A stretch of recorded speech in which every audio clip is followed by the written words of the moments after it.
A lot of comments, 100 comments. Yeah, we live right now, man. Great, Oh man. great, great interview yesterday, man. You made a lot of people cry. A lot of people got mad at me. I called my brother Garfield up twice. He ain't pick up the phone. I was like, damn, bro. I texted him. I said, Garfield, pick up the damn phone. Brother, it's all right, man. My brother Because it's ain't pick up, man. because it's a rap now. He knows that he must show his degree, otherwise nobody will take it serious. Well, not many Man, people will my take him beloved serious. brother didn't pick up the phone. I have to go see him, man. All right, hold on, y'all. Y'all already know what it is. My brother Shaka gonna be over here. He gonna give y'all a special treat that he normally make people pay, but you still gonna pay. You're still gonna have to pay something. We're gonna have to give donation, whatever you can spare to this brother, to me. Peace to KD Michelle. Um, all the people that's in the chat right now, y'all should be ready to study. All right. If you want them to come back and do a part two, it will be a paid per view event where everybody will have to come in, whether we charge $5 to come into room and watch it, make it worth his while. He don't got no problem with coming in because this is what he do. This is what we do. He go out, he get the information and bring it back to you. All you got to do is sit back and let him read the books. Let him read all the heavy work and do all the heavy work.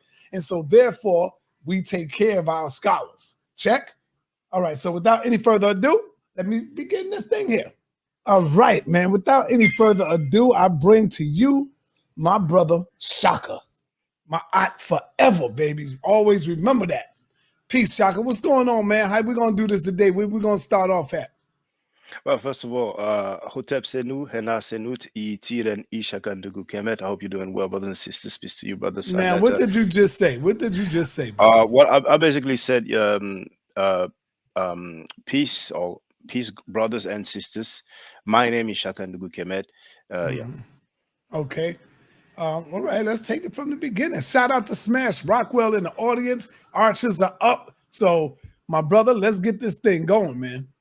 Yes, indeed. Thank you again for inviting me on your platform. I can see yesterday's live stream did well. We have 11,000 views, 700 likes, 100 comments. Shout out to Smash Rockwell, also Jason.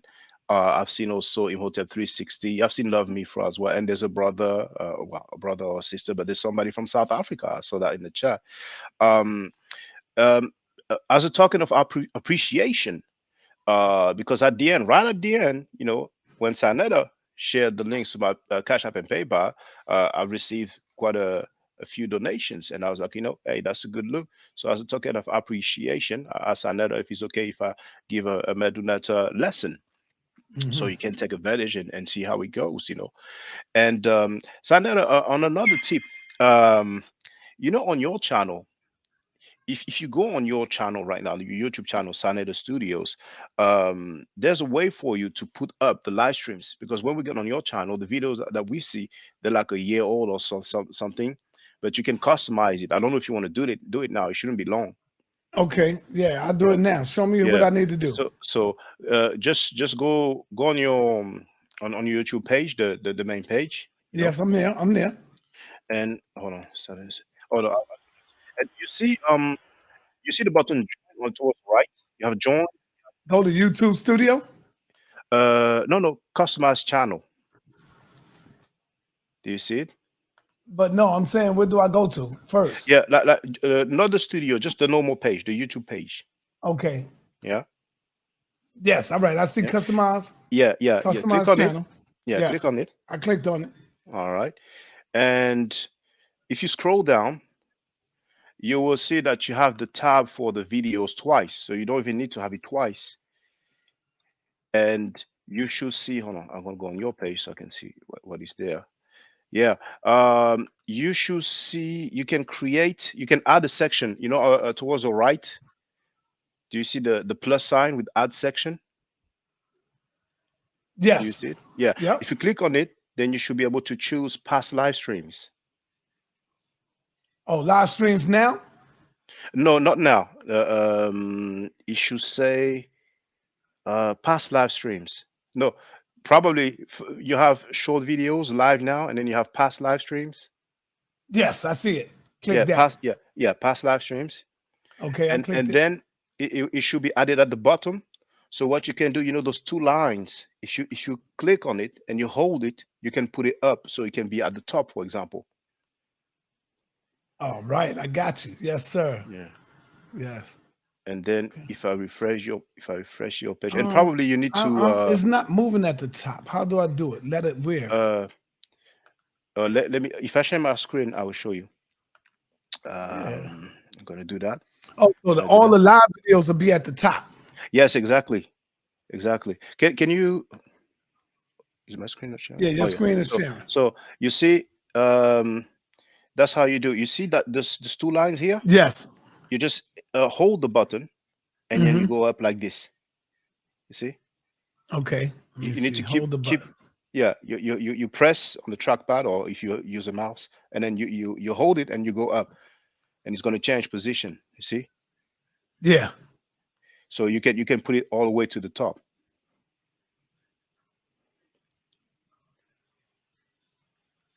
Is that okay? Do you manage?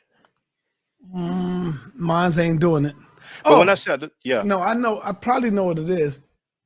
yeah. I think I know what it is. But when All I right. said at the And that's top, it, right? That's all I need to do. and then at the top right, you should have publish. Now I don't know if you can see on my stuff here. It's just to basically validate it towards the top right, Uh-huh. and you should be able to click on it. And I'm going to refresh your page. Yes. Now mine is there. And then say publish, right? Yes, publish. Yes. Yes. Yes, it's there. It's up top. Did you hit publish already? Yes. I just did Uh, it. So you might refresh your page. I've refreshed your page, but I don't see it. But maybe it take a little while. But if it didn't work that time, you can try it again, because when I go, like, I'm going to show you on your page there. On your page, you first have a popular video, so you can see, like, there are years, 7 years old and stuff. Then you have videos, and you have videos again. So you Yeah, you it's could on. have. Trust me, it's on my page. It's probably gonna take time to Oh yeah, get it might, it there. might take time. Okay, that's great. It's sorted. Yeah, That's it's up beautiful. there. I'm looking at it right now. I Okay, refreshed that's it and it's okay. there. Oh, Yeah. that's beautiful. That's beautiful. All right. Okay. So All right. yes. So now I can start sharing the screen. Oh, you know what? What we can do, if you want, Sanetta, you can put some people on the panel to have some interaction. If you have questions, Yes. as Yes. as we I'll go do to that. the. Yeah. Yeah. Yes. So here. And by the way, I've shared. If you don't mind, Sanetta, if you can share, I've sent the two links on the private chat. If you can, because when you share it, it works. Yes. I see But it. I got yeah, you. I exactly. got you, brother. So I have shared my screen, so you should be able to Yeah. put it up when Okay. you're ready. Yeah. Let's get it. Let's Oh, get it. I almost forgot. I wasn't shout out to Smash Rockwell, Jonathan Owens. I was on his platform first. I left it in the chat. I actually replied to a comment that Reggie made. He said I didn't show any primaries. From the dome, I showed three primaries. I showed the painting from Benny Hassan. I showed the standard of ore, which is in the British Museum. I showed the fragment from the instructions of Amenemope, which is also, I'm sorry, in the British Museum. But what I told Reggie in my reply in the comment, and that I stated also on Smash Rocko's platform, if he wants to debate, then let's get it on. Who? You Although mean if Reggie want to debate? Reggie, yes, Reggie and gonna run, man. My brother Reggie okay, gonna run, well, man. I'm just He's saying it gonna for the run. record. I'm just But saying it no, for the I record. agree. Call Mm, Reggie out, and mm, because Reggie talking, so Reggie gonna have to yeah, stand up, man, and yeah, do what you do, brother. You yeah, can't be talking is talk and then turn around running. You can't do yeah. that. Yeah, because what I would like is for you to be the moderator and for us to have equal time. Now, I don't think he's working. I think he's probably retired, so he has time. Every day he's on many different channels, so we don't need to take weeks. He has knowledge. I have knowledge, and we can get it on. Because he's kind of all over the place talking about Sekou who lives in Canada. I mean, but anyway, let's start with the Medu Nature brothers and sisters. So. Um, I'm gonna go there. So this is what is called a uniliteral. Some people call those glyphs the uniconsonants. Um, It is a quote unquote Medu All Nature right, so let me alphabet. say this real quick before you get started. I want Hmm. everybody, shout out to my man Clayton Holmes. I see you, beloved. I want you to know I got all your emails. I got all your texts. So I just been too busy to be writing back and forth. But I see him. I be watching him. Shout out to you, Clayton. Uh, please, y'all, show some love for my brother in the chat. I'm throwing his link in there.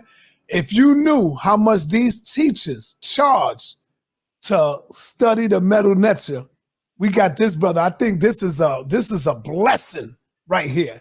And I said that to Nepal yesterday, that this is a blessing because Infidiji, he would never do this. You can never get this from our brother Infidiji unless you pay it. And I'm gonna tell you that now. I tried to get Infidiji to do this, man, and he's like, nah, sir, if I do this, he wants pay. So show some love, whether it's 5, 10, whatever you can offer. That's gonna make him want to do a part two because you ain't gonna learn the metal netta in no one day. I don't care what you do.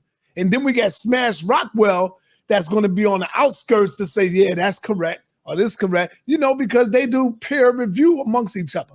And so that's this is a gold right here for us. So, brother, go ahead, brother. You got the floor. Yeah, all right. Yeah, indeed, brothers and sisters, once again, thank you for all those who donated yesterday. And this is indeed, like Sanetta said, is what maybe want to do this as a token of appreciation. You look out for me, I look out for you, brothers and sisters. Mm-hmm. So, it's a quote unquote, oh, Chief X wrote that I have no students. I have the testimonials on my website, on my YouTube channel, but it's all good. So, Don't get distracted by the yeah, naysayers, brother. yeah, that was Don't just get for the record. distracted. Yeah, yeah, it's all good. I mean, Um, so the quote unquote Middle Nature alphabet, those glyphs represent one sound. All right. So I'm going to go through them. So the first glyph here is a vulture. It stands for the sound A. I have the letter A. You pronounce it A in English. In French, we pronounce it A. Ah, And yes, A. Now this symbol here is a ayin. It is actually the digit 3 that I have used because a ayin looks very similar to the digit 3. Thank you to Ketra. I might not thank everybody that's making donations, but um, so it's like a glottal R. Well, actually, no, the ayin is glottal R. It's just an R sound. Okay, I'm gonna try to keep it simple. In parentheses here, you have the Gardiner reference. Some of you have heard about Sir Alan Gardiner. He's the author of the book Egyptian Grammar, and it's kind of a classic of the Middle Nature. James P. Allen recommends it in his Middle Egyptian. So anytime you see some letter and some digit, that's a Gardner reference. And actually, you see at the top right here, you have a full hieroglyphic sign list according to Gardner. So you can have an idea because when you go there, and you have the link also on my website for those who know it, you have A, man in his occupation, B, woman in her occupation. So you can go all the way down to G, and then G1, you will see the vulture. Okay. Now, the second glyph is the arm.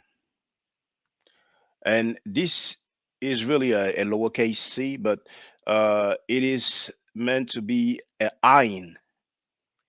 And I think, I don't know if I said ayin for this one, but this is an aleph, just in case I made a mistake.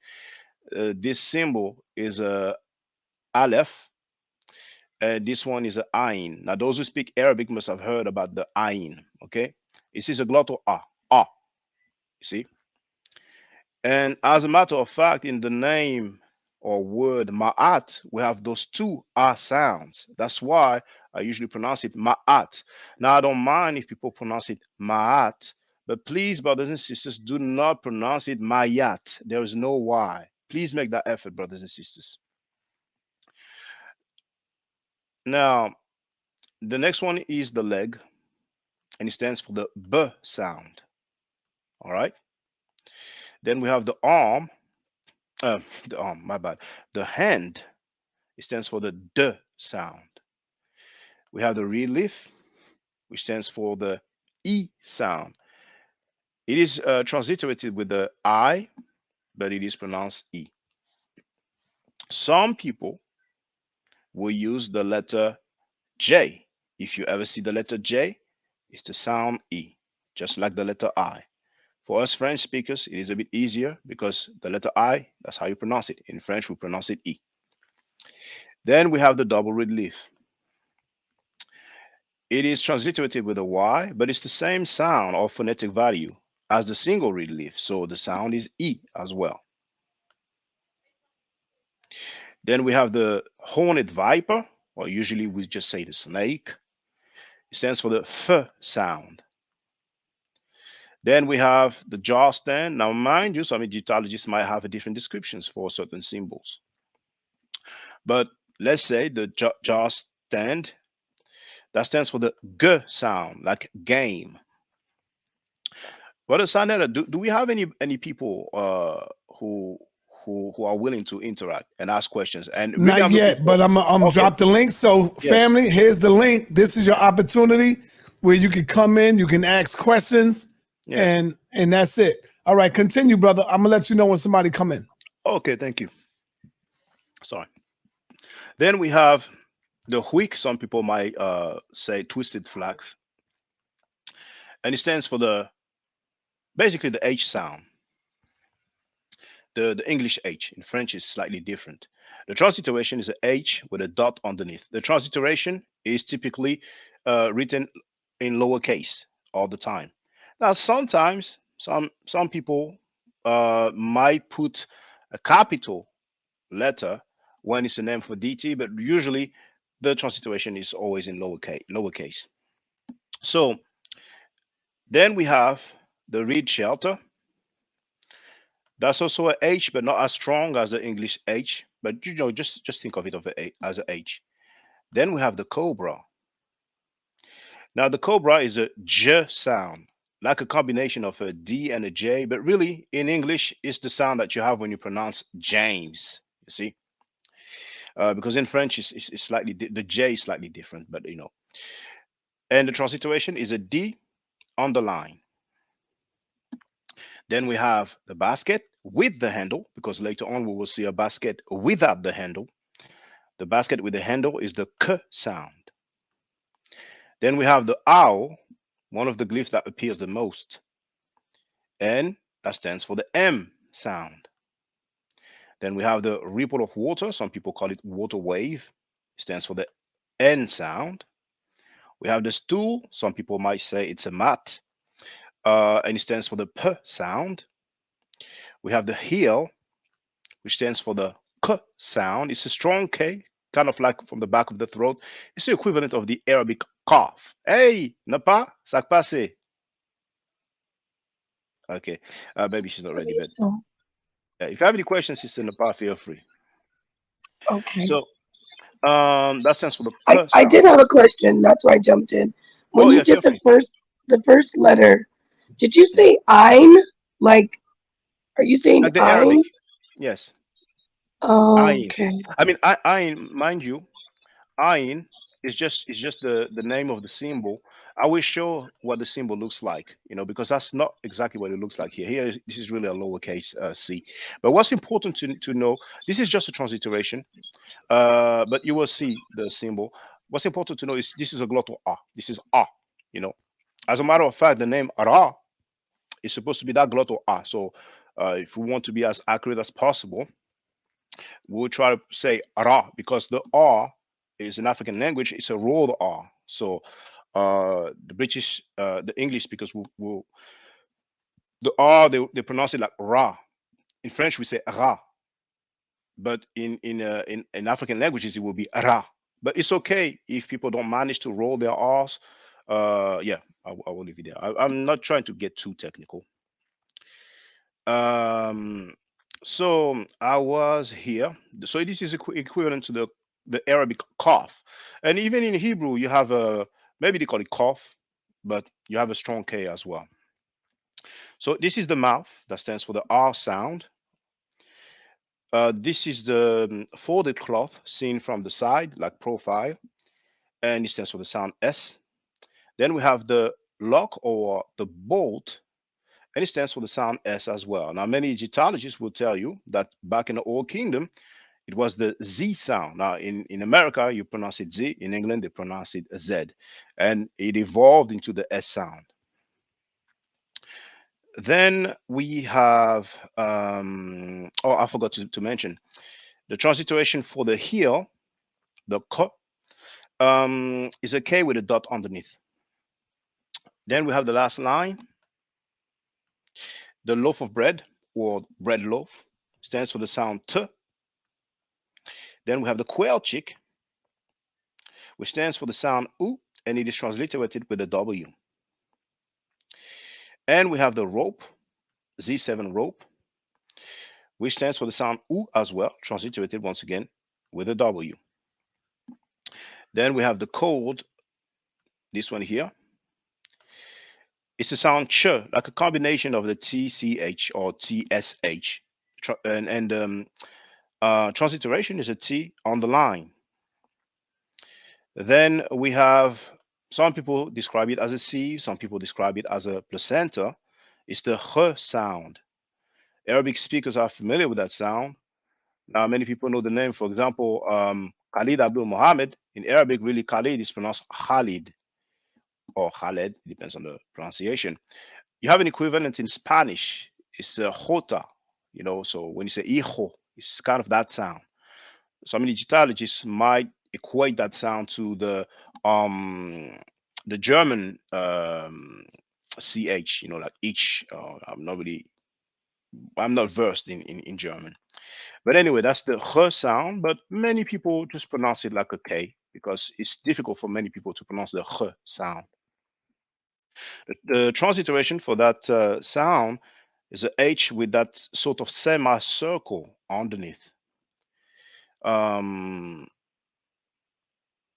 received a few cash apps, so thank you all, brothers and sisters. So let me continue. Then we have the pool. Now, mind you, you might see a rectangle that is empty inside. You have variants of some glyphs. So this is one of the variant. So the pool stands for the sound sh, like a SH. The transliteration is a S with that sort of hat, for lack of a better word, that symbol that you see on top of it. And some of you who have studied or looked into some Semitic languages, you have probably seen that symbol here. Then we have the belly, like an animal belly, seen from the top, if I'm not mistaken. The sound is sh. It's a sound that really doesn't exist in many languages.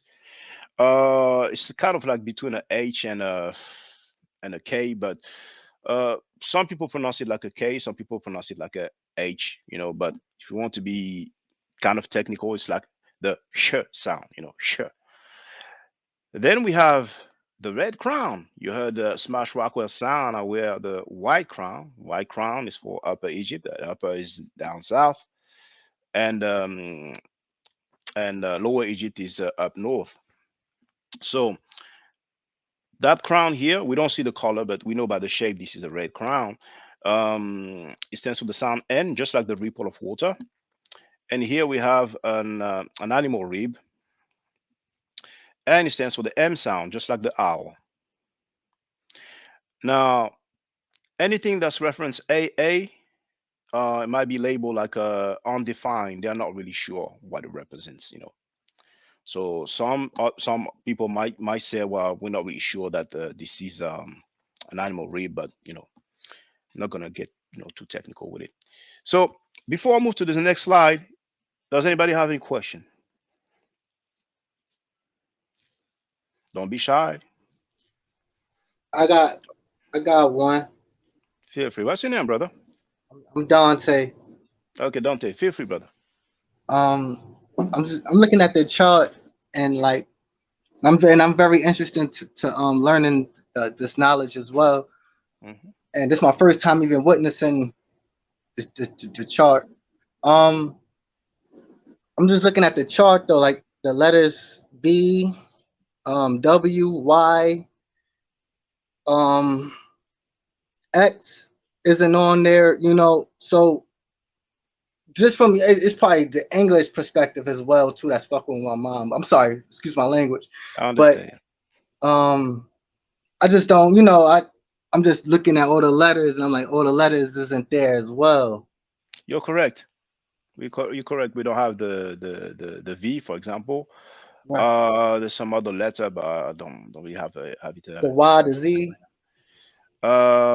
Yes. Well, even though some would say that the lock or the bolt, in the Old Kingdom that was the Z sound, but yeah, we don't have it now. Yeah, but I know the V, we don't have it. The L we don't have either. So Wow. uh, apparently the Greeks used the mouth for the sound L because it was kind of close because it's a rolled R. And as a matter of fact, it's interesting because we have some people, uh, like Zion Lex, who was trying to say that in the Mer and Ptah stele, we have the name Israel. The R appear twice. So amazingly, the first one time it will stand for, or it will have the phonetic value R, and another time it will have the phonetic value L.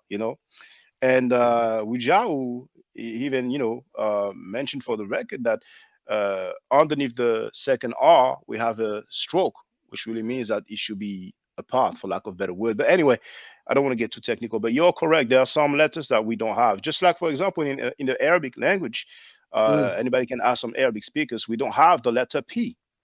So mm, people, rather than saying Paris, they would say Paris. Now, what they have done mm. is that they have added some diacritical marks in order to basically show that, okay, it should be pronounced like a P. But initially, we don't have any such thing as a P in the Arabic language. And there's probably some other letters. Once again, I don't have it on the top of my head, but there might be another letter or two that doesn't exist in the Arabic. I think the V doesn't exist in the Arabic as well. Now, Thank you for that understanding, man. no, All no, right, no let me problem. get this other brother. He want to learn something. I hope he want to All learn right. something. Yeah. And I speak of none other than the Black Jesus Minister. You on the call, brother. We Oh, have I a spoke to question. him earlier. Hey, welcome, brother. Oh, Welcome you back. spoke to Black Jesus earlier, huh? Very briefly for the first time on Smash Rockers platform. Okay. Mm. Greetings to everybody. Greetings to all of y'all. I heard you last night, brother, and I agree with you that the metanetter has been and is, interpreted and understood regarding your stance against Elder Walter Williams, who says that the metanetter has not been deciphered or understood. Uh, I would like to know if you would be willing, and not only you, but maybe perhaps Tahuti and maybe Jabari and Smash Rock, you know what I'm saying, would have a discussion live if Sarnet would be willing to set that up with Professor Walter Williams on his stance that the metanetter has not been deciphered. Would you be willing to participate in something like that? Not that way, because I criticized Reggie for proposing to debate 3 against 1 versus Walter Williams. I wouldn't mind having a discussion. I wouldn't call it a debate. I don't even think that Walter Williams debates. Some people say that he had a debate once, but I really wouldn't mind having a discussion with him. I actually called when he was on Senator's platform for the last time, and people can see me. I was waiting, but unfortunately, he left. And uh, I would just try to give him some arguments. I don't really expect him to change his stance, but a lot of people are misled thinking that he's a PhD. If he is, then please tell me in what field and from which university. And his book was released, if I'm not mistaken, in 1992, The Historical Origin of Christianity. Now I read it back in probably 2008, so I might be off with the date. But if I go from the dome, and I read both his books, by the way, The Historical Origin of Christianity and The Historical Origin of Islam. I Well, bought I'm gonna them. tell you, Walter Williams does have a good argument though, brother. And this argument will be tough to beat. And that's like saying, let's say But you I'd rather let spoke. him make that argument because you will shoot yourself in the foot, brother Sanetta. All right, check this out. Let's say your great great great grandmother invented something, and she invented a writing, just like Dr. York did when he invented something. Remember, he invented the Nuapic. yes, Nuwapic language, and so now she's been gone for like 300 years, 400 to 500 years, and so someone comes along and don't know it, and they just begin to say, you know what? Well, let me try to figure this out. This is what it really means. Hold on, hold on. This is what I think she was saying. This is what it means right here. And then a group of people come in, alien people come in that don't know our culture and say, well, this is what it is. Are you going to believe that, brother? Because no one know what it is except your grandmother, your great, great, great, great grandma.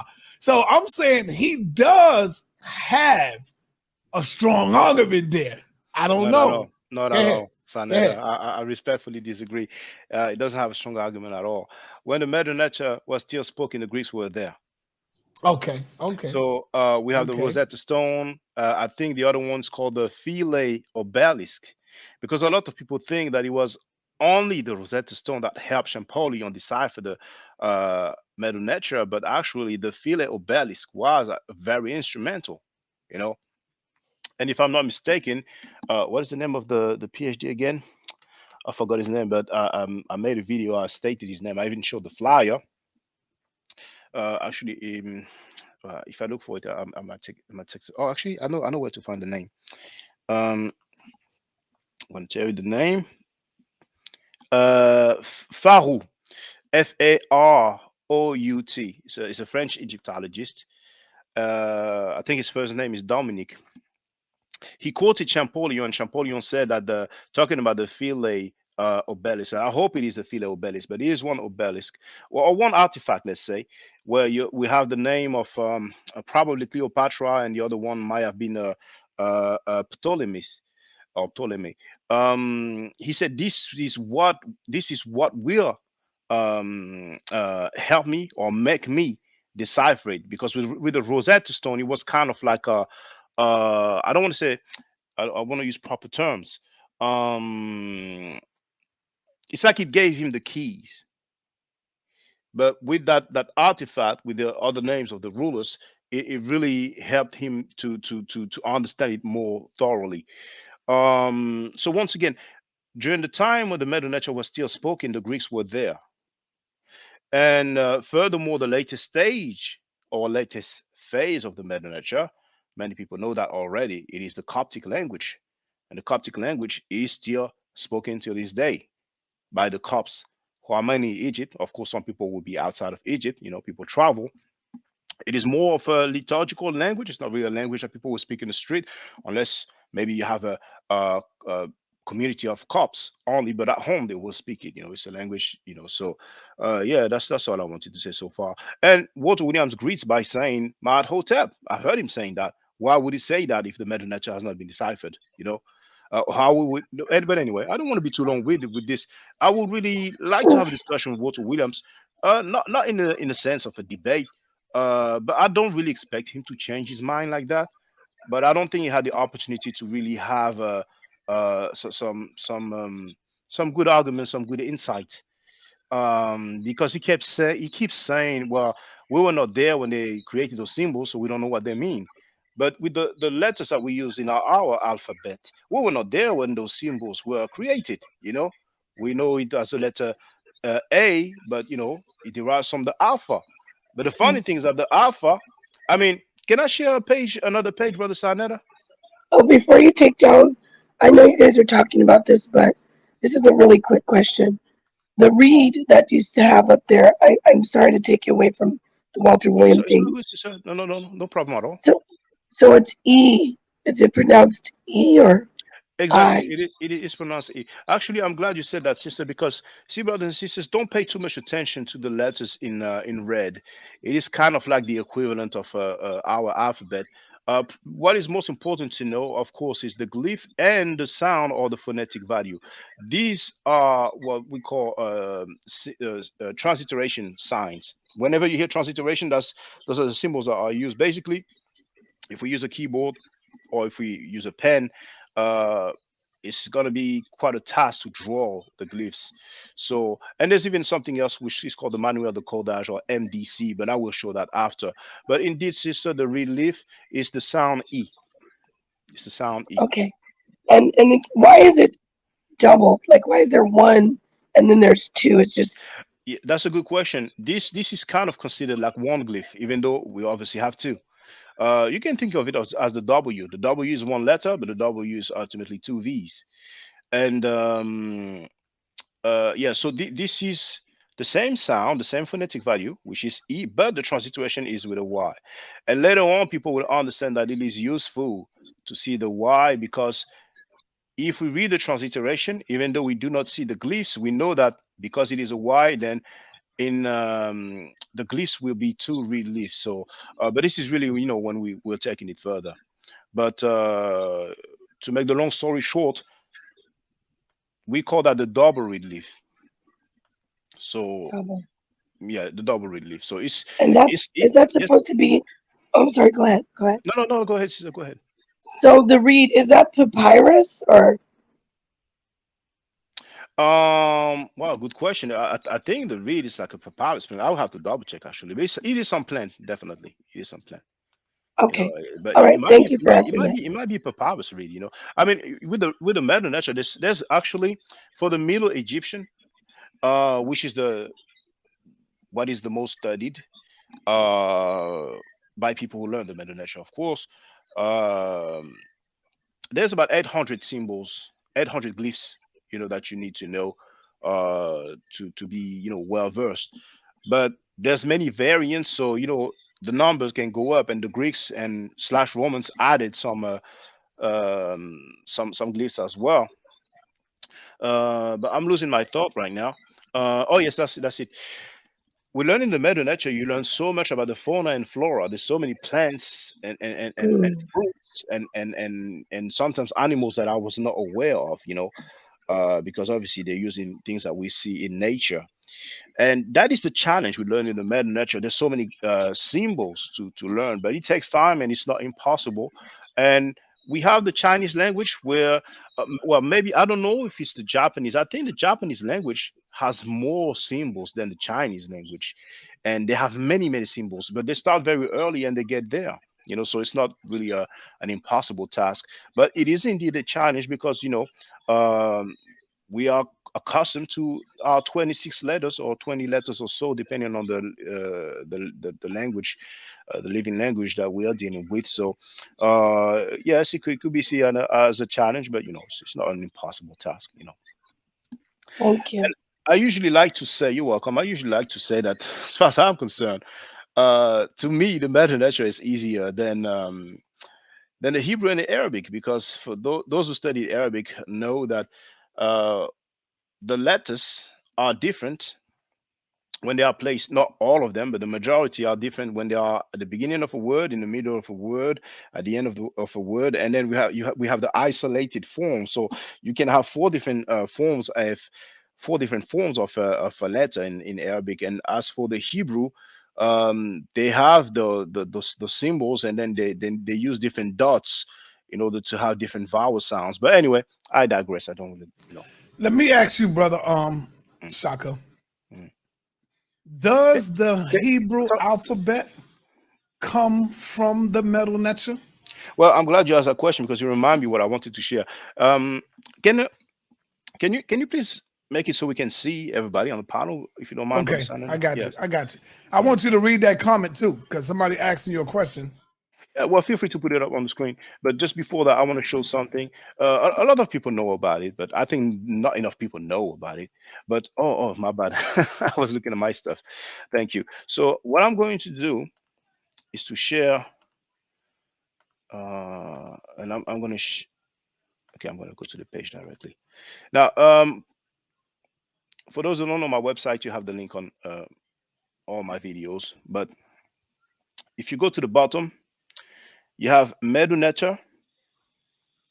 origin of the Greek and Latin alphabets.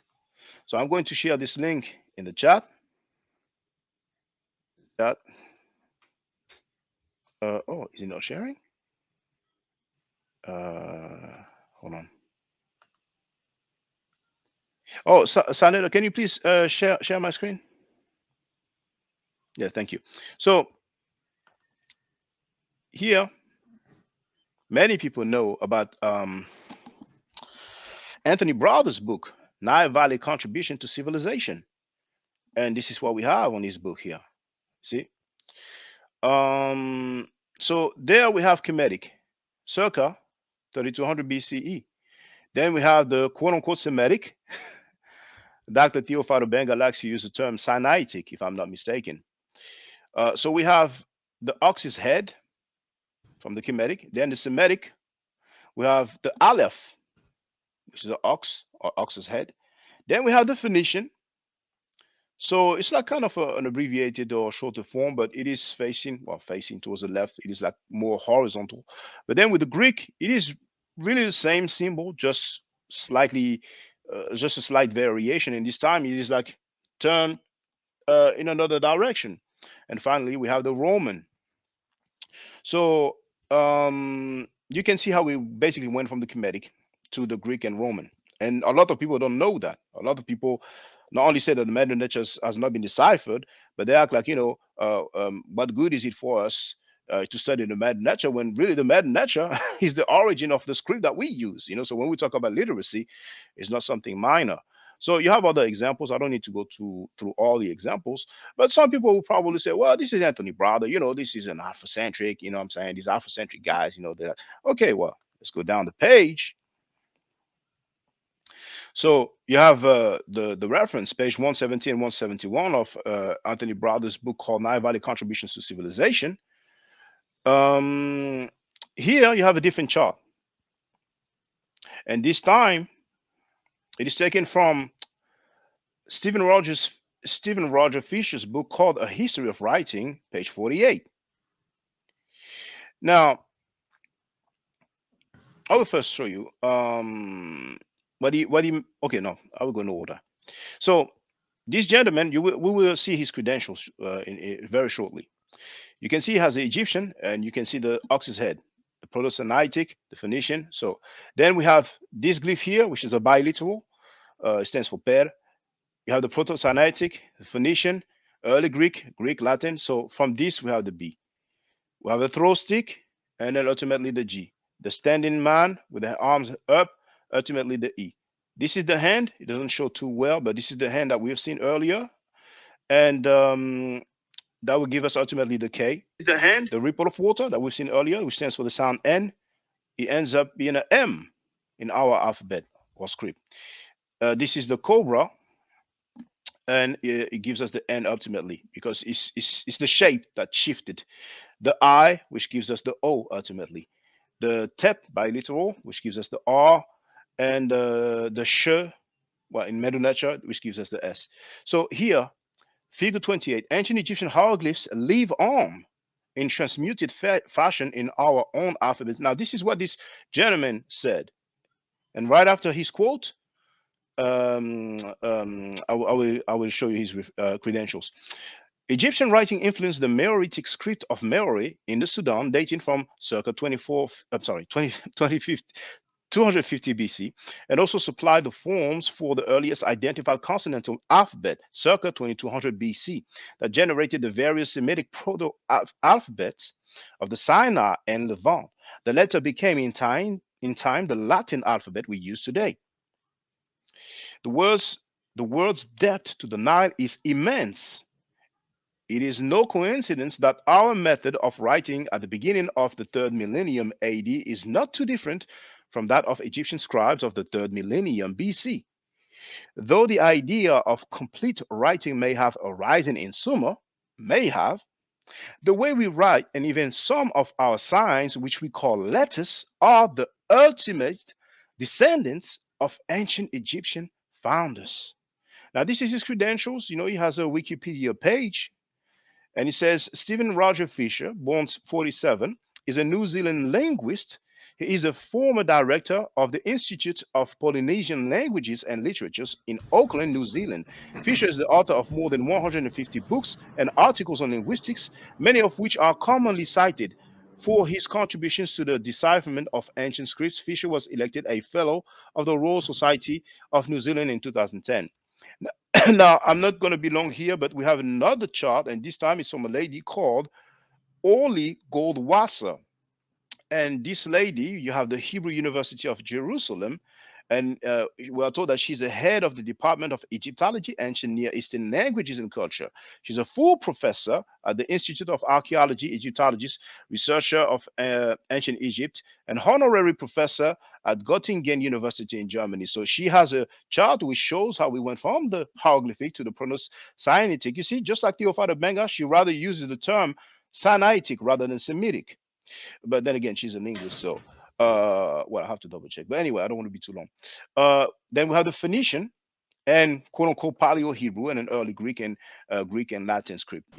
So this is very important to know that ultimately the script that we use derive from the Meta Nature. Now, Saneda, is that the question that you want me to address? Yes. So how do we determine the placement holders? I don't know what he means by placement holders. A, E, I, or U. I'm not really sure. If you can get on the panel to really enlighten me, I'm not really sure what it means by placement holders. But okay. The vowels. It is said very often that we don't have vowel sounds in the Medu Neter. Most of the time we have consonants, but sometimes we have vowel sounds. I don't know if we will see some, but I would say that the U sound is like a vowel sound, like the U. The R, is similar than the A, but we have a few vowel sounds. So the convention of Egyptology is to add the letter E between two consonants, and it's easier to pronounce that way. That's why I and others pronounce the name Aset. Others pronounce it Ast. I'm not going to say that it's wrong to pronounce it Ast. It's just smoother, when you pronounce it Aset. So yes. So I'm going to go back to the slide. And does anybody have a question? Yeah, I got a question. Yes, I got Yeah, a feel few free. I do questions. too. Can I ask my question first, sir? It's King J. Well, the brother said he had a question first, so if you don't mind, let's listen to the other brother, and then we can listen to Oh, you, you talking brother. about me? Well, whoever it was, Yeah. My question is this: how did they decipher the metonymy? For example, let's say you have a line and it says bird, water, bird, hand, river, river, alligator, and that's the script. How can you decipher meaning from that? all right, Because now, it's not enough to just understand the okay, language. okay, You also okay. have to understand meaning. Yeah, okay. Now, what I'm trying to do is to get questions about people who want to learn the metanature. It sounds like you have doubts about whether or not it has been deciphered. There are plenty of books written about the decipherment of the hieroglyphics, but remember, No, I'm not having doubts. I'm asking yeah, you yeah, how are you deciphering yeah, the meaning of yeah. these Mm. lines, these scripts, these Yeah, sentences yeah, when yeah. it's That cryptic? well, that because it sounds very similar to Walter Williams' argument. He says, we don't know the meaning because we were not there when they came up with those symbols. But remember that when the Meta Nature was still spoken, the Greeks were there, so they heard the language and they translated the language. And Rosetta Stone is a great testimonial to that. So there's no doubt No, about the no, meaning. they translated the alphabets, right? But my question is, Okay, because but like, if you don't mind, if the Greeks translated the Meta Nature, don't you think that it translated the meaning? yeah, I mean, it's like this. I could write a cryptic code in English. Gang members do this all the time. So when we're looking at these scripts, how are we deciphering what they're actually saying? Okay. We can Now understand the alphabet. I can make an analogy. In German, though they have some diacritical marks that we might not use on certain letters, they use the same script as us, but it's a different language. So it's kind of similar with the Meta Nature. The script is different. It's just like we go from Arabic to English or Arabic to French. The script is different, but we still get the translation. And sometimes the script is the same. Swahili is written with our script, the Latin or Roman script. It's a different language, but we still have the meaning. The meaning is not even an issue. I mean, we I have mean, PhD. Yeah. But you can't But really use that. I really don't want to go back and forth about All the right, all right. decipherment Let because somebody else ask. it's a 200-year-old field and people have been studying thoroughly. So, to the other brother, please Okay. feel free to question. Yes. All right. No doubt. I've been listening to All you right, all. Zab, can you go on mute? Mute yourself. Mute yourself, Okay. brother. My question to you, Shaka, is the system that Hold on. Zab, you got to put your joint on mute if you're not talking. Yeah, I am on mute. That's not me. Nah, you're not on mute. all right. So the question I have for you, King Shaka, is this: what system are you using? The system that you showed. What system is that? When you say system, do you mean like a German system or German school? Bridge? No, no, sir. I mean, are you using Wallace Budge? Are you using Gardner? Oh, okay. What system of decipherment Hmm. are that you just show us? I wouldn't call it a system of decipherment. Burge doesn't have a system of decipherment per se. He just happened to translate some text. It is said that he's outdated, not as if he was horrible or bad, but it's like he was at the early stage, in the Western world. So the field has gained more knowledge, So Gardiner is more reliable than Burge, but it's not really a matter of system. What's So, important is knowing. Yes, yeah. Go ahead. Go ahead.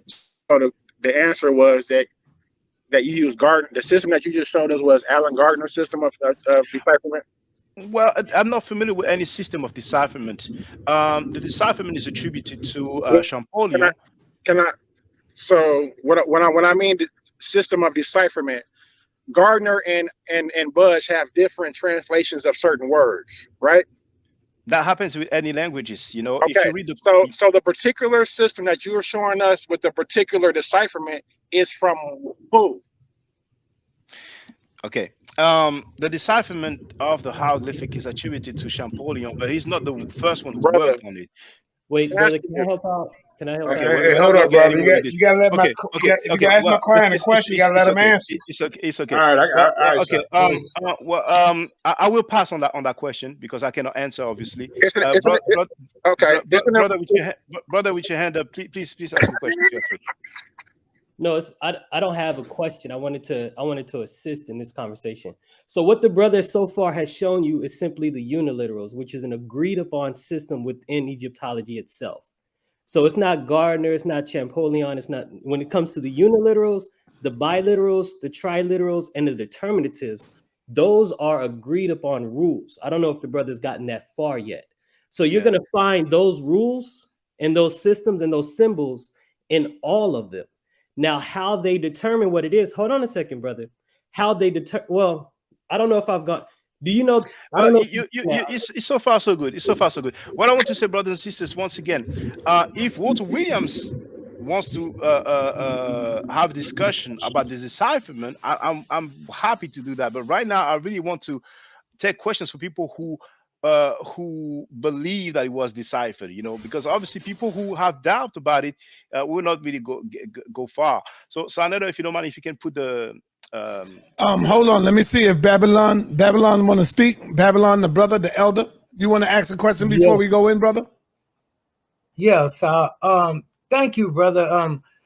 Shaka, I like what you're saying, and you kind of switched it up because you were saying that you would address the Walter Williams thing, and now you're saying you won't. So I understand that, and I won't come on and really ask no questions. But I think you underestimated Sanetta's real back crowd on the Medinetta. Because he's making a lot, yeah, he's making a lot of statements, and we've been studying this for a long time. Sanetta probably should have told you, like, we done had several people come on here and talk about the Medinetta. So, but I just want to say that in the beginning, when you use the ayin for the first letter, when you try to make an Arabic a one-to-one correspondence with the Medunetta, that's a big mistake. That was Napa Shadda's problem when you did that. Yes, thank you. Yeah, because all that's right. several Okay. letters. I hear you now. I appreciate. I mean, if you doubting, what I'm saying, and I have so many books that I can show But I don't think it will matter, because if people believe that it hasn't been deciphered, what's the point? But I have plenty of books. Uh, Brother Shaka, can I make the point though? Because I don't think no, because that's I'm trying to teach them at the nature. If you But believe it hasn't been I'm deciphered, enjoying your teaching, but it is important for us to be careful to correlate Arabic with the metanetter. yeah, Right. yeah. I'm a novice, But and I want to learn, this and is I'm learning from you. I'm I'm not learning teaching. from you, and I know you feel defensive. Listen, nobody should come in here and challenge you. I don't feel this I defensive. like your lesson, but when Okay, people say you're not gonna things, let they're me speak, just just like yesterday, no. right? I'm speaking. You're actually cutting me off. Listen, brother, Well, you're a because I'm great trying to teacher, teach. I'm trying to teach, brother, sister. You're brother. doubting what I'm When, saying, and you have the but right when to. Smash But comes on here, we ask him questions. He doesn't get frustrated. so Now you're I know saying that you're. I'm frustrated. You want to have a Yeah, revenge for yesterday. You don't need to do that, sister. can I, I don't have a problem brother, with you. brother? we all I'm on had your side. All right, I'm stop, on your stop, side. So will stop, you just stop. Just listen? let him go. He don't No, want to let go. me go because I was saying Sanada, can you the please speak elder to was the saying side? something, All right, Sonetter. Yeah. Nepal. He don't want to deal with it. Just let The him move on. elder, It's the slow. elder was It's just slow. talking, If I Walter but the got you, elder Williams, was Nepal. talking. I got you. if Walter I got Williams, you. All I'm saying is let the brother do his show. He Sonetter, don't want to you're deal with always doing this to the me. yeah, questions. You yeah. asked me to come It's on not here. just you. I do it This to is everybody. The Once elder, can we hear what the man oh was my saying? God, man. Listen, man. Once the guest say he want to move on, we got to move Okay. on. Well, That's okay. it. It's not Sanada, about just doing it to you. It's yeah. to everybody. Get that Sonetter, right. can Sanada, we finish hearing what the elder was saying? okay. I don't know why she's trying Why to do we interrupt. have to? Sanada. All right, Please Nepal. do this We're for gonna me, move on Sanada. with the show. Yeah, All right, go ahead, brother Shaka. yeah. Sanada, The please. metal Son, I necklace like, up there. yeah. Hey, Sanada, can I please go do this for after me. No, somebody? wait. As a guest, Sanada, please get everybody off the panel. I'll take the questions in Yeah, I'm writing. gonna go because this is ridiculous. You're not Yes, it's teaching. ridiculous, If sister. we, I'm not teaching. That's fine, sister. I love you, sister. And no disrespect to you, Brother Sanada. Shaka, It's not I'm love very like disappointed though.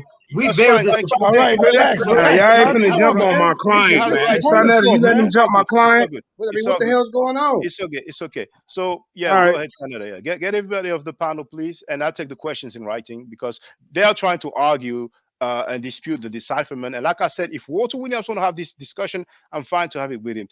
But all these people who want to speak for Walter Williams, doesn't hold much weight to me. You know what I'm saying?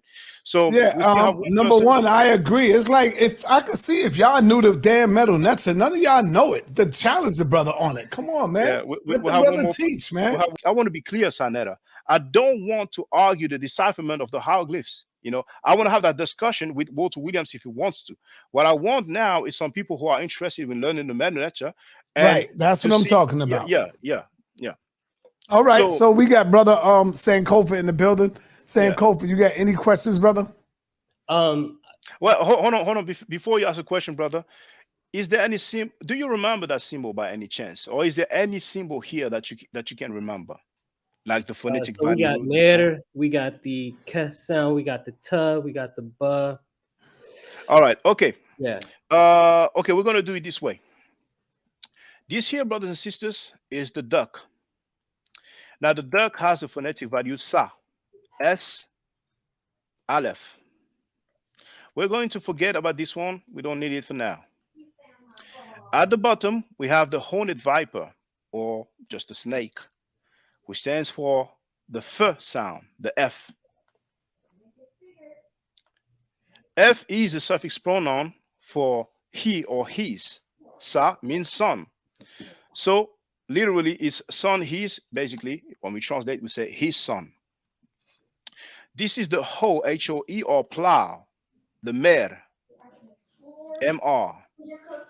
Then we have the double reed leaf, transliterated with a Y, and it has a phonetic value E, Meri. And for those who remember, some of you hopefully, probably remember that Meri means beloved. And we have the horned viper as well. It doesn't look exactly the same as the one on the top because the artifact is a bit damaged here and here. This is very old. I don't have the reference there, but once again, I have a video where I show the reference. This is most likely somewhere around 1000 BC, more than 1000 BC, But anyway, so Meri F, if you translate it word for word, that will give you his beloved, or beloved of his. That's just their way of Sa'ef Meri F, his son, his beloved. That's their way of saying his beloved son. Now here, by any chance, and Kofa, do you remember what the stool stands for? Do you remember the sound? It's just a uniliteral. It stands for one sound. Puh. Right. Good. Now, do you remember what the sound is for the loaf of bread? Tuh. Good. By any chance, I don't expect you to remember it, but do you remember the wick or the twisted flask? I mean, we've seen it very briefly. Huh. Right. Good. You learned the Medu. You started learning it, did you? Okay. All right. So how do you? Yeah. Yeah. Okay. How do you pronounce those three together then? Wouldn't it be And it's read from right to left. yeah, so If you try to pronounce those three together, you'd have to help me on that, brother. just try to pronounce the p, the t, and the h. Pata? Pata, that's what it is. Yeah. And we usually say pata, which is a netyer or a deity or a god. Yeah. And here, it doesn't appear too well. You have to be a bit seasoned and familiar. This is the Hotep glyph, you know, the altar with a or offering table with a piece of bread on top of it. So this stands for Hotep, and we have the two phonetic complement of the t and the p. But of course, we don't read that Hotep tep. We just read that Hotep. So basically, that gives us Ptah Hotep. This is a given name. Many of you have heard about the wisdom of Ptah Hotep. That's his name here. And Ptah Hotep is usually translated as Ptah is satisfied. So the sentence thus far says Sa'ef Meri F Ptah Hotep, his beloved son Ptah Hotep. Ptah Hotep is the beloved son of whoever's artifact that is. So I'm done. Feel free with your question, brother. So I have a question then, brother. Why, if you already have, like in this picture you're showing the word Hotep, why would you repeat certain letters underneath it if you already have that sign? You don't repeat them. They are written there and they are called phonetic complements. It's really an issue of grammar. That's just the way they do. But it is very useful, once again, because we don't have punctuation marks. We don't have commas.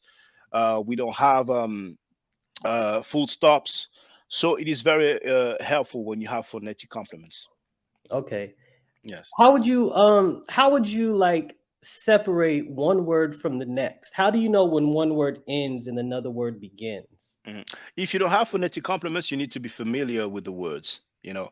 And the funny thing is that Bart D. Ehrman, who is considered an expert of the New Testament, he talks about the fact that at the time when they were writing Greek, and I have a video entitled Greek Confusion, all the letters will be attached, which means that when you translate, depending on where you stop, where you think a word ends and start, you can end up with different translations.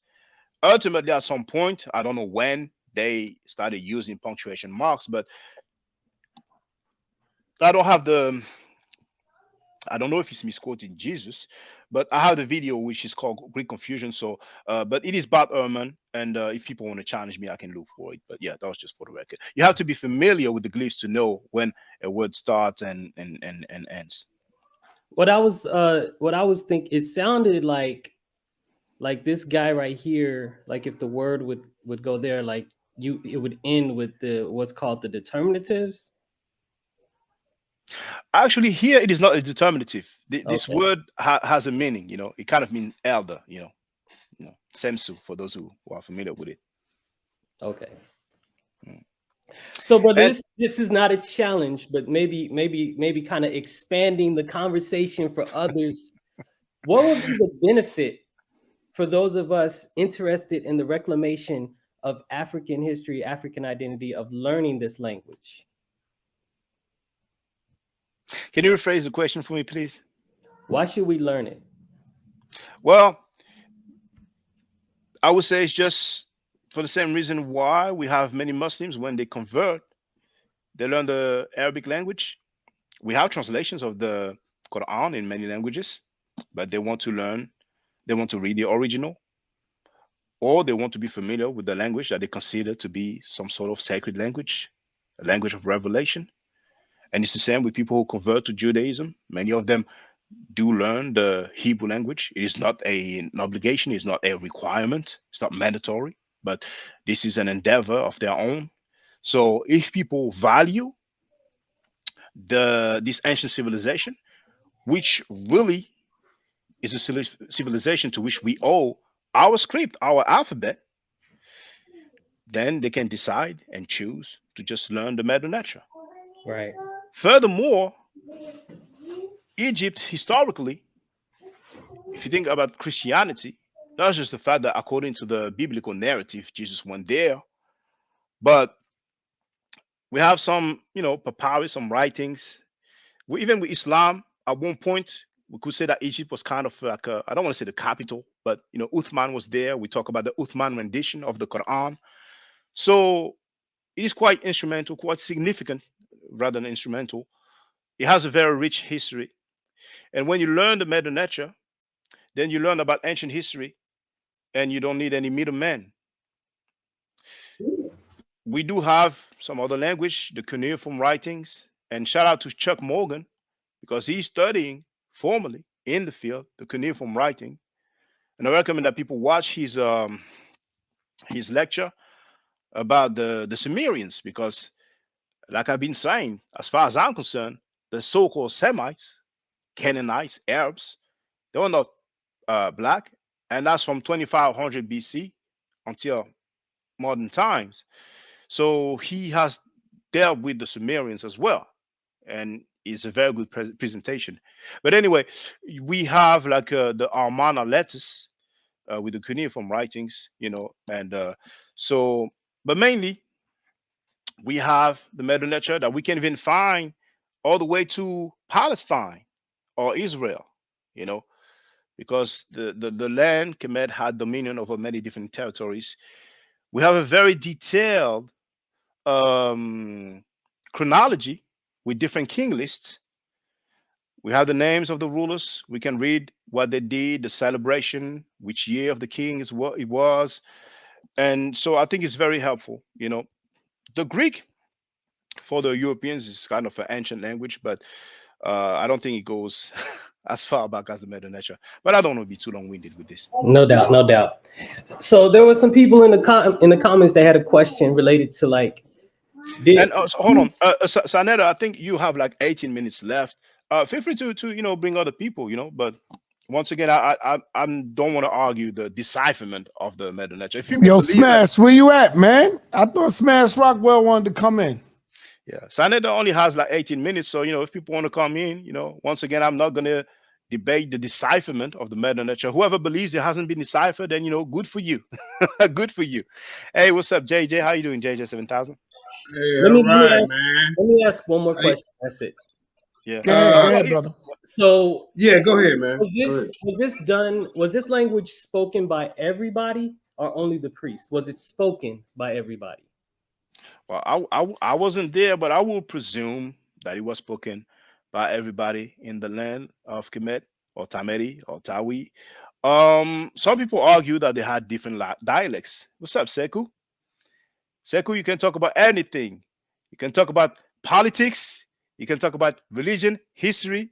Don't let no butler tell you that because you live in Canada or because you're not an African American and you cannot talk about the issues that affect African Americans. That's a whack talking point. Oh wow, that was a shot at Reggie. Only Reggie told me that. Yeah, he's kind of the only one who's saying that, but So is that fair enough as an answer to you, brother? Oh yeah, that was good. That was good. Yeah. Brother Sekou, what's up? Yes, peace and blessing, brother Shaka. Peace. Yeah, my question to you, I know you don't want to discuss the decipherment of the Medu, and I get it.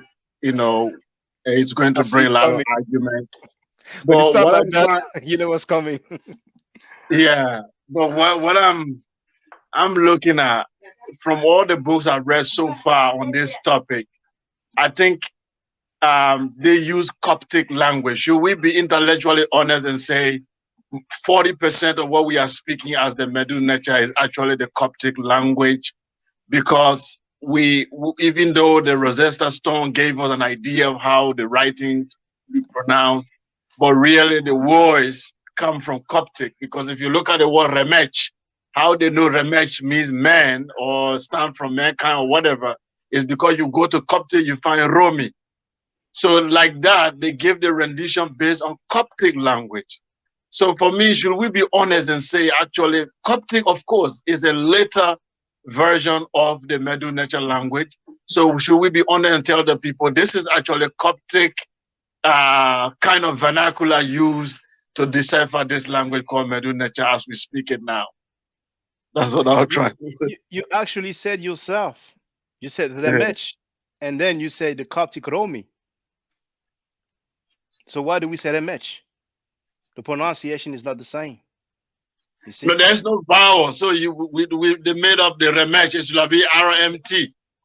They once again, the convention of Egyptology is to add the vowel e, but we have a few words where we have the vowel sounds. For example, dua, which is translated as thanks, and it can also mean to praise, to worship. We have the u sound, and we have the a sound. To me, they're like vowel sounds, you know.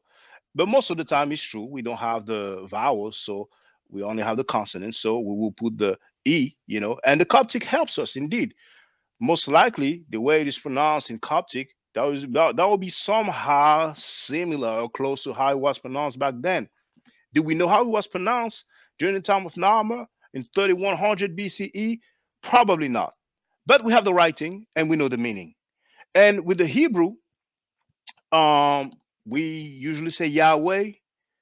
Dr. Wesley Muhammad, I have him on tape in one of his lectures, because he studied the Hebrew, the biblical Hebrew.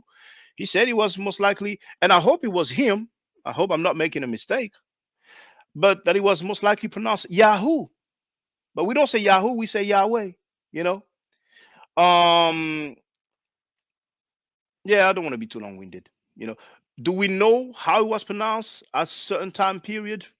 Probably not, but the most important is the meaning. And besides, we have the Old English. So some words are not pronounced the same. We have with the French as well. Some words are not pronounced the same. And even in modern time, you know, when you have people from the South, the way they pronounce right there, you know, in other places they will say right there, you know. So even within the same country where they speak the same language during the same time period, the pronunciation will ultimately differ. And in France, we have countryside area where people don't pronounce words the same way. If some of you learn French and go to Marseille, which is in the south, you will probably have a hard time being able to understanding them. Just like I had a hard time when I was living in England understanding people from Scotland. You know, I had a very hard time. But go ahead, brother. But do you think the African school of Egyptology, or some are trying to call it chematology now, do you think they should transition from this Napoleonic and the European decipherment? We accept that they have done a great job, but do you think we should transition now and find an African second, let me say, modern decipherment of the Medu Nature? Because the reason being, when you were speaking, I see most of the pronunciation come from the Middle Eastern, you know, using word like Ain and all that. So we see a lot of Middle Eastern influence in deciphering, trying to render the Medu Nature. When are we going to start using African languages to render the Medu Nature? I don't know if you are familiar with the work of Dibombari Mbok. He is not a linguist. Beware of the repairing us, my brother. I was told that you were I forgot if the brother used the term cheerleading, but like you were congratulating Osahim Ofake, who is not a linguist, who doesn't have any degree in linguistics, who is a great fraud, who said that Allah is an indigenous African god, that Allah is in the Egyptian text, that Hebrews were black, that Hebrew is an African language, that Hebrew is cognate with Yoruba. So, however, Theophilo Benga has proposed the Neo-Egyptian, and Dr. Obadele Kambon, PhD in linguistics, with Nejaneb and other people, Nasi Sati, their goal is to reconstruct the Medu Nature. You know, I'm not a linguist. I'm not versed in that field. So if you speak to them, they'll be able to, you know, give you more insight and more clues. Hey, what's up, Slash? How you doing? Peace to the panel. Y'all can hear me? Loud and clear, brother.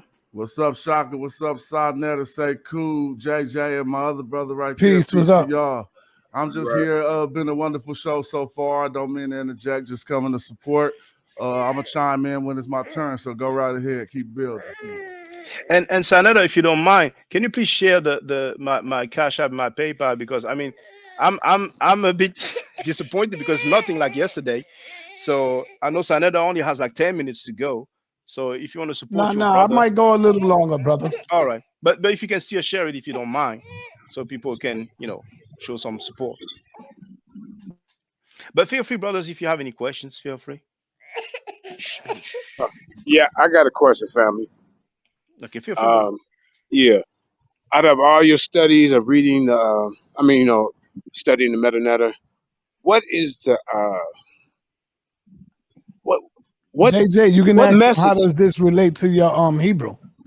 Ask him how the Hebrew Well, comes out of this. Apostle wanted to have a conversation with him about how the Paleo Hebrew Apostles are connects with it. dumb. So come on, Well, man. no, come on, man, Apostle don't do will that. never agree to nothing. That nigga's just retarded. He's Well, he beat you. senile. He's toe up. So Well, he he'll beat you in never the agree to debate, nothing. so That that nigga done. I know, but he beat you in the debate. But we gonna move on from that. All That right, nigga ain't now beat me in no debate. I didn't debate him. you didn't He's a show up. done doubter. All right, come on, let's get to the topic. Now, I'm saying, what kind of teachings do you get out of some of that stuff? Do you read? Like, you know how we go to Psalms 91, the Lord is our shepherd, and it kind of inspire us. Can you give us like one one glyph that you read that really kind of inspires you? Oh, there's not just one that inspires me.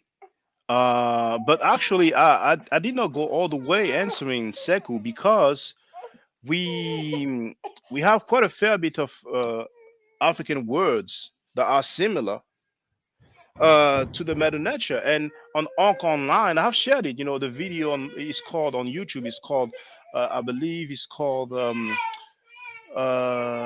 West Africa's relationship with Kemet.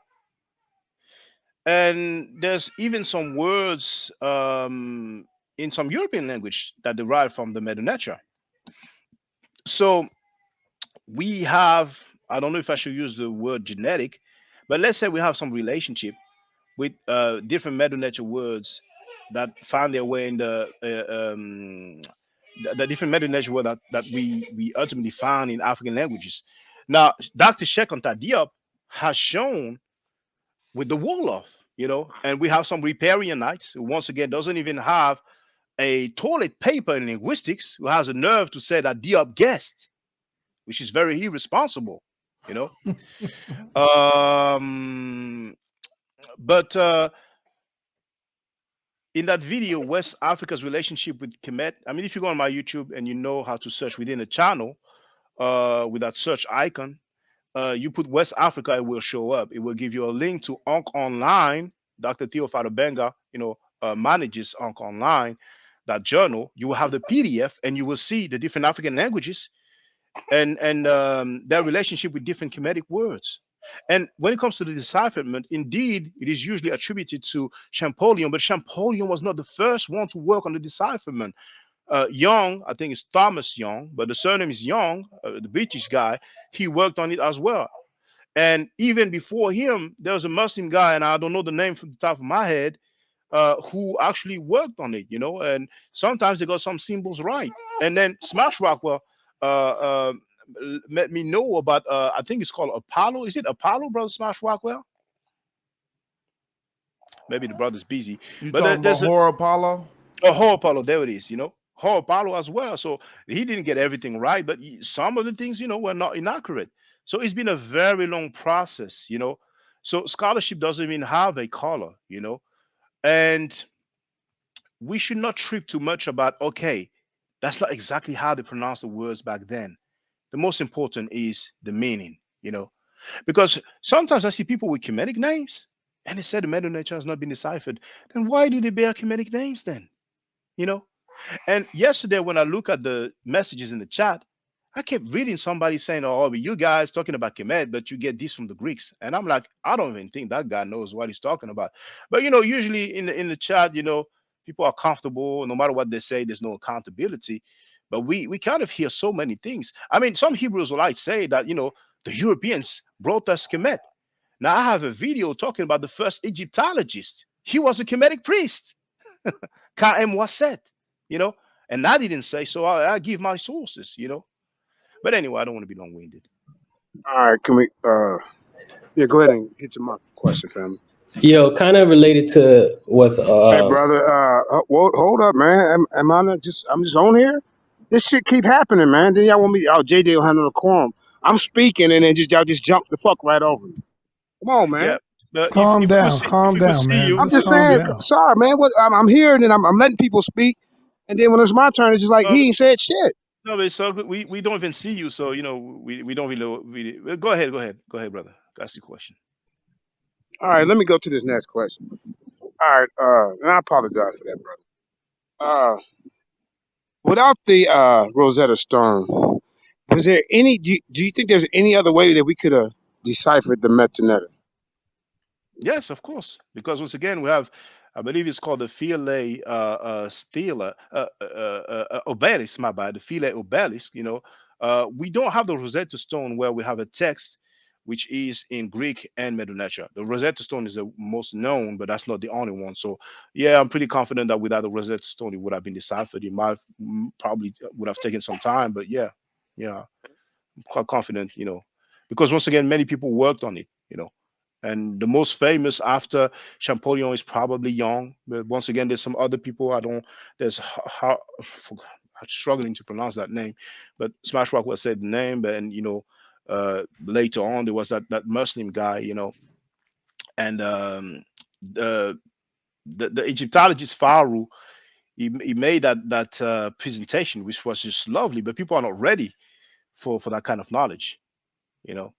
Now, Reggie wrote, Hebrews are so stupid. If the Medu Neter was not deciphered, and he meant to write, obviously, Paleo-Hebrew would not have been deciphered. I mean, to me, it's amusing when people claim that it hasn't been deciphered, because many times I say, you know, why would people say that the Hebrew is deciphered? But is Reggie right? Is Reggie right? I agree with him on that. Smash, you agree with Reggie? Yeah, Reggie, right, man. Come on. All right. See, that's the question Judah should be asking. He's a Hebrew Israelite. Well, let's break that down, right? I asked him to have a conversation with Apostle JJ, about the Paleo Hebrew. That's what I'm talking about. But you're here now, not Apostle. Even Commission said that over me right now, Jay. You just blasted the brother for talking over you, and now you're doing that to me. And so you're a Hebrew here. You're out of your terrain, but you decided to come up in here on a Medu Neter class, and so now I'm asking you. Y'all talk so much about the Kemetic people and the Kemetic history, but God damn it, you wouldn't even have a goddamn language, or you wouldn't even know that Paleo Hebrew if it wasn't for the Medu Neter. So what do you say about that, brother? Okay, now I'm gonna say this. I said we were using the Paleo Hebrew before a Medu Neter. We didn't need no Medu Neter to figure out no Paleo Hebrew or any Hebrew that we speak. Now let me ask you this. Is he right, y'all? Is he right? Yeah, he's right. I disagree, because right? What about that? What about you, Smash? Yeah, I definitely disagree. I'm just now show your sources, JJ. Show your sources now. Hold up. Okay. Yo, let me chime in on this one. Yeah. Hold up. Let JJ finish. Go ahead, Jay. Yeah. No, I'm saying we spoke Paleo Hebrew before the goddamn Rosetta, Champollion, all them guys. So y'all cannot say we needed their help. Y'all would have to prove that, and you can't. I think that's a different point, but go ahead. Yeah, that's a different point. That's a great goddamn point. But go ahead. It might be nice, but you switched the goalpost. You moved you switched it, man. I ain't switched no damn goalpost. You did switch it, Jay. I said something about the creation of the language of your of your Hebrew. That's what I said. If it wasn't for the Kemetic language, you wouldn't have a Paleo Hebrew. That's what I said. Now, you see, I've shared two scholars. Okay. And how about we say it like this real quick? And I'm sorry. Okay, we know all the languages come up out of Kemet. We know that. But you guys didn't figure out how to read y'all's until Champollion come around. You just agree. Yeah, it do matter because listen, that's all I'm saying. Thank you, brother. No, you got cut. Scared to bring his scary ass in here. You know that.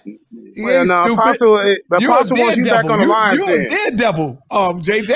You came in. I would like to interject, but the brother I've been wanted to building with speak. these guys all day on Smash Channel. I know. Yeah. No, let me jump in really fast, brothers. Mm. So I think and you get I don't remember the exact title, but I know the oldest Mesopotamian Canaanite like spell was some sort of snake spell that was confusing people, and it was found in the pyramid texts, right? This is like a 4th dynasty, spell that was found in the pyramid text. And the interesting thing about this fact is the Mesopotamian Canaanite people didn't have a language to write this spell in. So they used the hieroglyphics in order to find it. It's something about, you got to give me a second. I got to check my computer for it, but it's related to a snake goddess and the pharaoh embodying the energy of the snake goddess Miriam. I remember having a conversation about this, and people are trying to say like, well, this spell finding itself, this Mesopotamian goddess and this Mesopotamian spell finding itself in the pyramid text shows the influence of Mesopotamia upon the Kemetic religion. However, what that tells me is that the Mesopotamian Canaanites did not have their own language to write this spell in. That's why they had to use the Medu Neter in order to write this spell. Give me a moment, I can pull it up. I did some research on this. Pull it up, please. I think the brother is. Go ahead, brother Smash. You go ahead. You're gonna do it finally. Go right ahead. Yeah, Shaka. The problem, the brother might be alluding to the article. Now I forgot if it was Oli Goldwasser, but I've shared it on my website. One person, she might not be the only one, she argues that indeed the way we had the Sinaitic script or Paleo Hebrew is basically those people using the Medu Neter script, so there's 2 scholars who actually said that the script that we have ultimately derives from the Medu Neter, and they have some charts, and they are surely not the only scholars who share that opinion. Now, before Champollion, I have a video that says decipherment of hieroglyphic 2,000 years before Champollion, and we have the name Alexander, and it's I think 300 BC. So how did they get it right? That was way before the Rosetta Stone. The Rosetta Stone is like 1789 or something like that, basically 1800. So once again, when the Greeks were there, the language was spoken, it was written, it was known. Now people lost knowledge of it, but it's similar with the Hebrew. The Hebrew went through a reconstruction process, and they've used a fair bit of Yiddish. And the Yiddish probably doesn't stem from Canaan. It's more towards the Caucasus Mountain area. What's up, Reggie? Somebody in the chat asked if Reggie reads the Medu Neter and Hebrew. Well, the Medu Neter, he's familiar with it. He has read it several times on my platform. Reggie, you're muted. I'm not banging on Shaka and Dugu Kemet today. Peace to the panel, right? On this, me and Shaka and Dugu Kemet are on the same page. So I'm back to Kemet today. Sanetti don't like that. He wanted me to be on the outside. No, sir. I love it. I'm waiting on you to come home and stop the dumb shit. I love it too. Love it if you're back to I'm waiting on you to come home, brother. So I'm up. Can I share my screen and put this to bed? Yes, come on. Okay, so this is it. So, okay. So I'm gonna get the Hebrews out of here. All righty. What happened? There it goes. Thank you. So I'm gonna put the Hebrews to sleep, right? Okay. One of the Paleo Hebrew inscriptions, and I wasn't wrong when I said pale Hebrew. You see, I said pale. I left out the O for a reason. The pale Hebrews, right? This inscription is on a sphinx. Over here is the Medu Neter, right? So this is Hawat Hor or Hathor, and it says Mary, beloved, right? Along here is the Paleo Hebrew, and that Gardner, he translated this to be Balat, the lady. So Napah Shadah was talking about the relationship between Balat and Hathor, but you Hebrews don't listen to Napah Shadah. So then over here, so mind you, this is a sphinx. This is what you call a bilanguage script, right? A bilanguage script. And over here is another Paleo Hebrew, which they was able to get after this. Now it says in 1999, Yale researcher John and Deborah Darnell found several, you got to know who they are, several Proto-Sinaitic inscriptions at Wadi El Hor in Egypt. The discovery in a remote part of Egypt, in addition to causing a general stir in archaeological circles, because it was found in Egypt, also allowed them to develop a different hypotheses on the script's origin. They suggest that the language was not developed by the Semitics. You didn't develop the Proto-Sinaitic, right?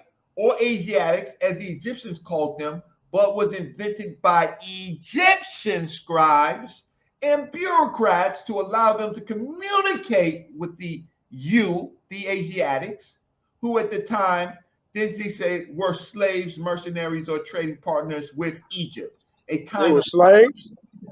This is what the author says. Allows them to communicate with these Asiatics who are at the time were slaves, mercenaries, or trading partners with Egypt, a kind of pigeon Egypt. Now let me explain something to you. So they were slaves, right? Let me explain something to you. I'm asking, were they slaves, Reggie? That's what the author said. Okay, what do you say? Let me explain something to you. I'm asking, what do you say? In your biblical story. So do you agree with the author? That's my last question. No, I'm gonna give you my answer. Oh, okay, you don't agree with that part. Okay, go ahead. My answer is that your Joseph, he was stolen in his land by his people and traded to the Egyptians. So it was your people who were enslaving. He wasn't snatched by Egyptians. He was snatched by your people.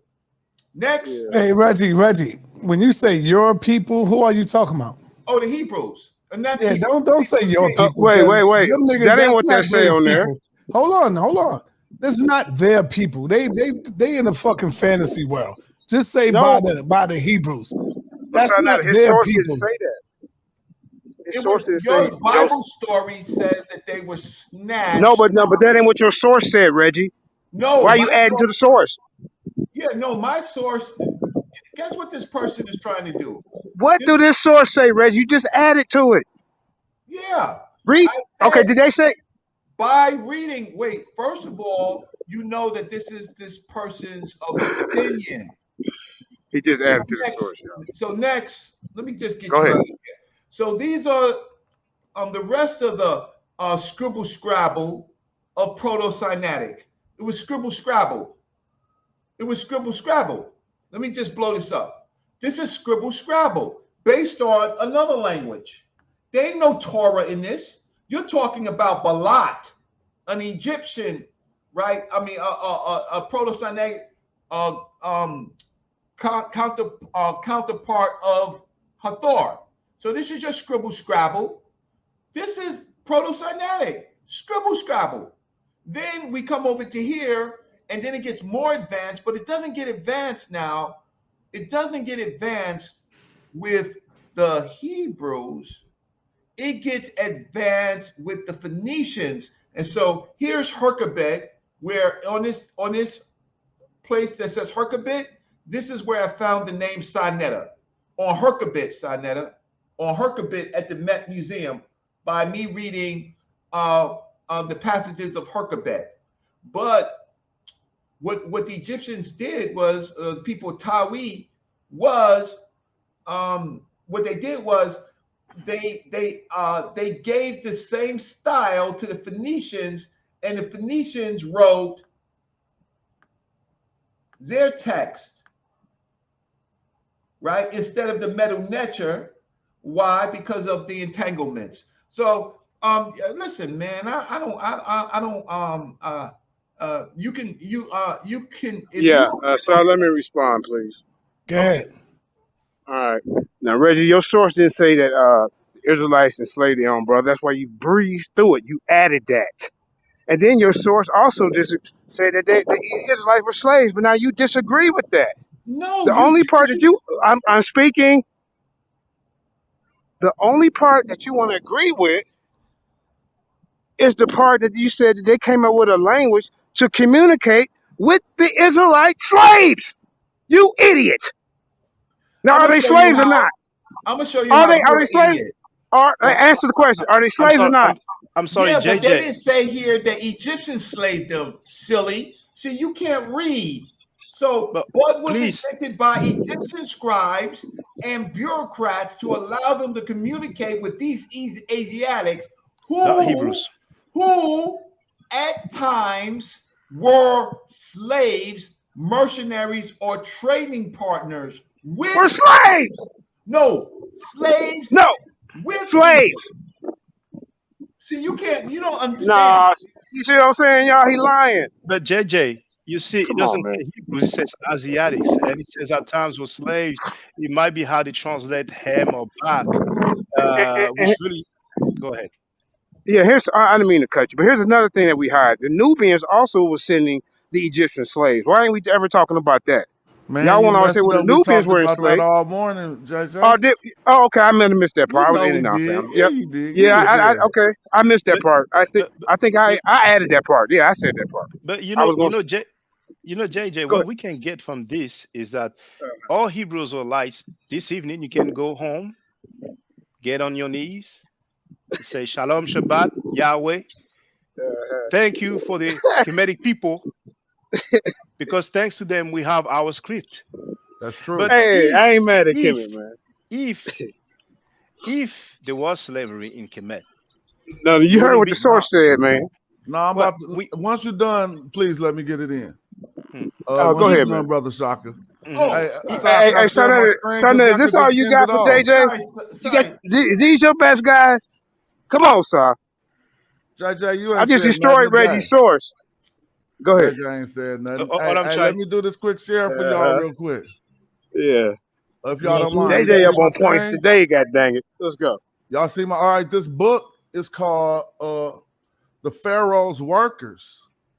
I recommended that we all look into this book and get it if we're interested in the subject of Canaanites living in Kemet. So right here, we're going to read this from the hymn of At, and it says, the land of Kor and Cush, Kor being to the north, Kor being your Syria area, and Cush and the land of Egypt, you have sent every man in his place. In the hymn to Aten, they saying all of these people coming to Kemet. Now let's just look over this real quick to bring it to an end.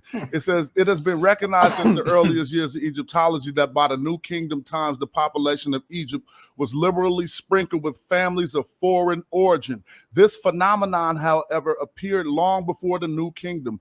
During the Middle Kingdom, for example, we know that weavers, dancers, and other professionals from abroad were living in Egypt, and Canaanite merchants founded settlements in Tel El Daba, it says, and related sites in the Eastern Delta. Now read on. Sorry. Read, Look at my please allow baby me to Mickey. read on. It says Mickey, don't be foreigners, calling me tonight, breathing heavy on the phone, girl. please, foreigners came to Egypt primarily for economic reasons, to find work in their various professions or to glean the profits of international trade. By the New Kingdom times, there were a prominent part of the population, and their presence was far encouraged throughout the centuries of Egyptian control over Nubia and Canaan or whatever. It says some foreigners may have been forcibly brought to Egypt as prisoners of war, but certainly not in large numbers that the popular view would suggest. Like y'all keep suggesting. Now keep reading. Nor did the majority come as slaves. Okay, it says slavery has been vastly overrated as a complement to Egyptian society, basically owing to a misunderstanding of Egyptian terminology. This is what we all talk about. So if we keep on, and if y'all get this book, y'all gonna like it. I ain't gonna filibuster. I'm just gonna switch to the next page or go through it. And what you're gonna learn here is that all of these Canaanites had tombs and burials, and they got paid in beer. is what we learn reading books like this and then going over the primary attestations. And so again, the book is called The Pharaoh's Workers, and I recommend y'all look that up to dispel some of this nonsense. Yeah, let me respond to what's on the screen real quick, since we want to put it up there, because that's what Reggie doing. You look dumb going against Jabari. You look dumb saying when you said F Kemet. You look dumb when you went over there and helped them with Kemet trial, the Israelites. You are a traitor. Matter of fact, we should vote you out the community because we don't respect you. You have no loyalty. You won't debate nobody. So shut your ass up. All right, go ahead with yourself. We heard your sentiment.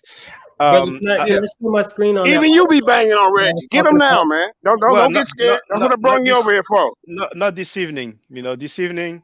All right, we'll get him later then. But I would like to say very briefly that if there was slavery in Kemet, because you heard the term, misunderstanding of the terminology, we have the word hem, just like back means servant. We have the term hem necher, servant of God. That's their way of saying priest, and even the majesty is described as hem. But anyway, if there was slavery in Kemet, which so far has not been established by anyone, it would just not make any difference with the Hebrew according to their narrative, the biblical narrative. And who was one of the earliest deadbeat dad? Wasn't it Abraham? His wife couldn't conceive, and she said, "Go ahead and have my servant." I don't know if the servant had a say. Sarah was not happy because apparently the servant was pregnant and looking at her sideways. She complained. And what did Abraham say? Well, it's your slave. You do what you want with her. And she kicked the lady out. Isn't that being a deadbeat dad? JJ, come on. Is that for me? Oh, that's for all Hebrew Israelites and non-Hebrew Israelites. Is he dead? She dead. So, considering that Israelites is first and everything, I guess we would take the blame for Abraham being a deadbeat, dad. Because everything started with Israel first, right? There was no deadbeat dads in Egypt, right? Is that what you're telling me? I was just asking, isn't Abraham a deadbeat dad? There's a woman who's pregnant. She's carrying his child. Remember our agreement now. But remember our agreement. I said, when me and you get over here, we on teams now. Let's, we have a mission to do what we got to do. Now you're getting off the plan. But go ahead, man. Well, so where are you getting at? Like, are you trying to validate historically the biblical narratives? Like, what are you trying to do, brother? I think the question is comical for you to just come out and say Abraham is a deadbeat dad. Now, why is he a deadbeat dad? Tell me one more time. What did he do? Maybe I'm wrong, but we have the story of Abraham sending off who? Come again? He sent off Ishmael. He sent off Hagar because and Sarah, Ishmael, right? Hagar, the mother of Ishmael. Sarah could not conceive, so she said, to Abraham, go and sleep with my servant or slave, And when the servant or slave was Hagar was pregnant, apparently she looked at Sarah, with a side eye. Sarah didn't like it, complained to Abraham. Abraham said, "That's your slave or that's your servant. You do what you will of her." So Sarah said, "Get your behind out my house." Then she had to, go in the desert or whatever that is. So you have a woman that's pregnant. You impregnate a woman, and you go, hey, do what you want with that. Like it's an object. So my question is, isn't Abraham a deadbeat dad? Okay, first, I don't have the exact scripture, but I think Ishmael was blessed. They were blessed. So but regardless if they were blessed or not. But don't start taking off on your motorbike now. Hold up. Now, Abraham was Ishmael blessed? Yes or no? I don't know. Oh, okay. Can somebody pull up? Hey, Sana, do 7,000 old favor because I ain't by my.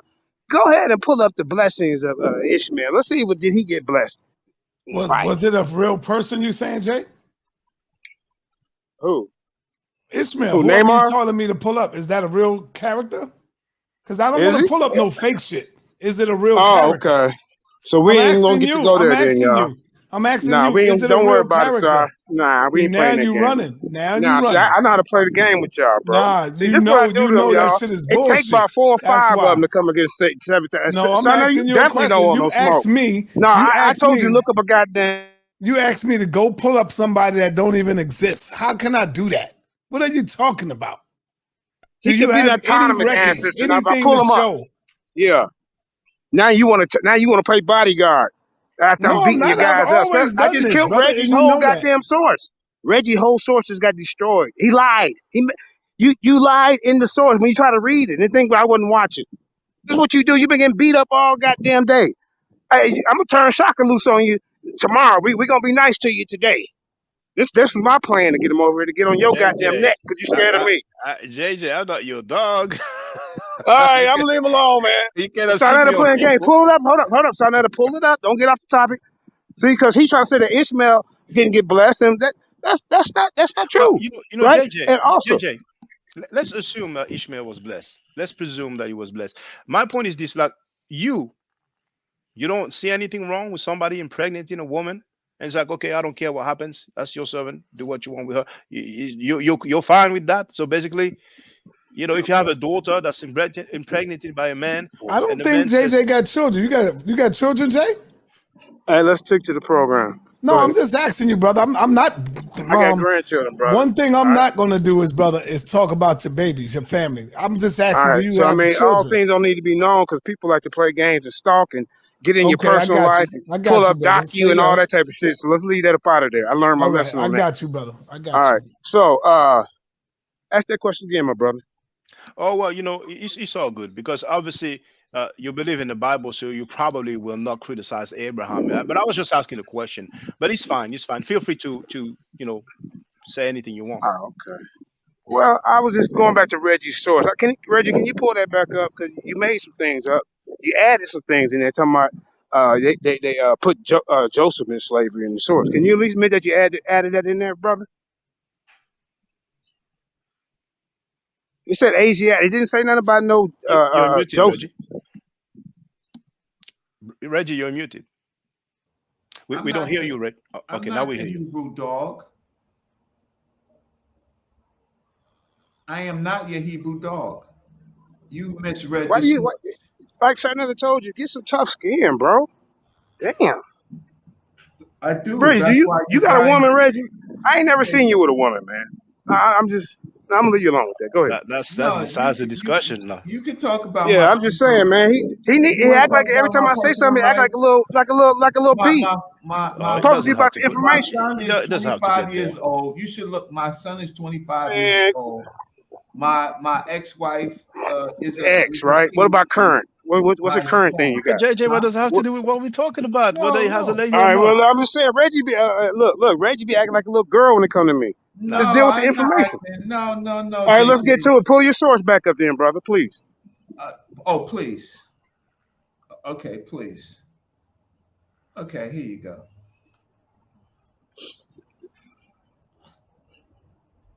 Now, Mika one, I can't do you right now. You just crazy, man. it's She Mika one stopped. is off the She stopped chain. JJ. Hey, son, she Mika one stopped is off JJ. the She keep chain, JJ in man. her God mouth. damn, man. She keep JJ in her mouth. Man, I love Mika one. I Hey, like yo, that, man. One of these She days, don't I'm be gonna give her a playing. wrench. I'm gonna give Mika her a don't be tool and a wrench playing, one day. man. Yeah. All right, hold up now. Go to the other page, Reggie. What you was reading? Let's see what we got. Okay, go ahead. Okay, so I'll read it then. It says in 1999, Yale researchers John and Deborah found several Proto-Semitic inscriptions of Wada al-Hal in Egypt.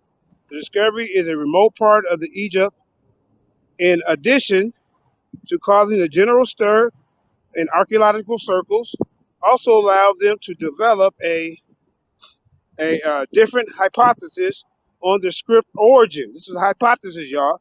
They suggest that the language, this is a suggestion, was not developed by the Semites or Asiatics as the Egyptians called them, but was invented by Egyptian scribes and bureaucrats to allow them to communicate with the Asiatics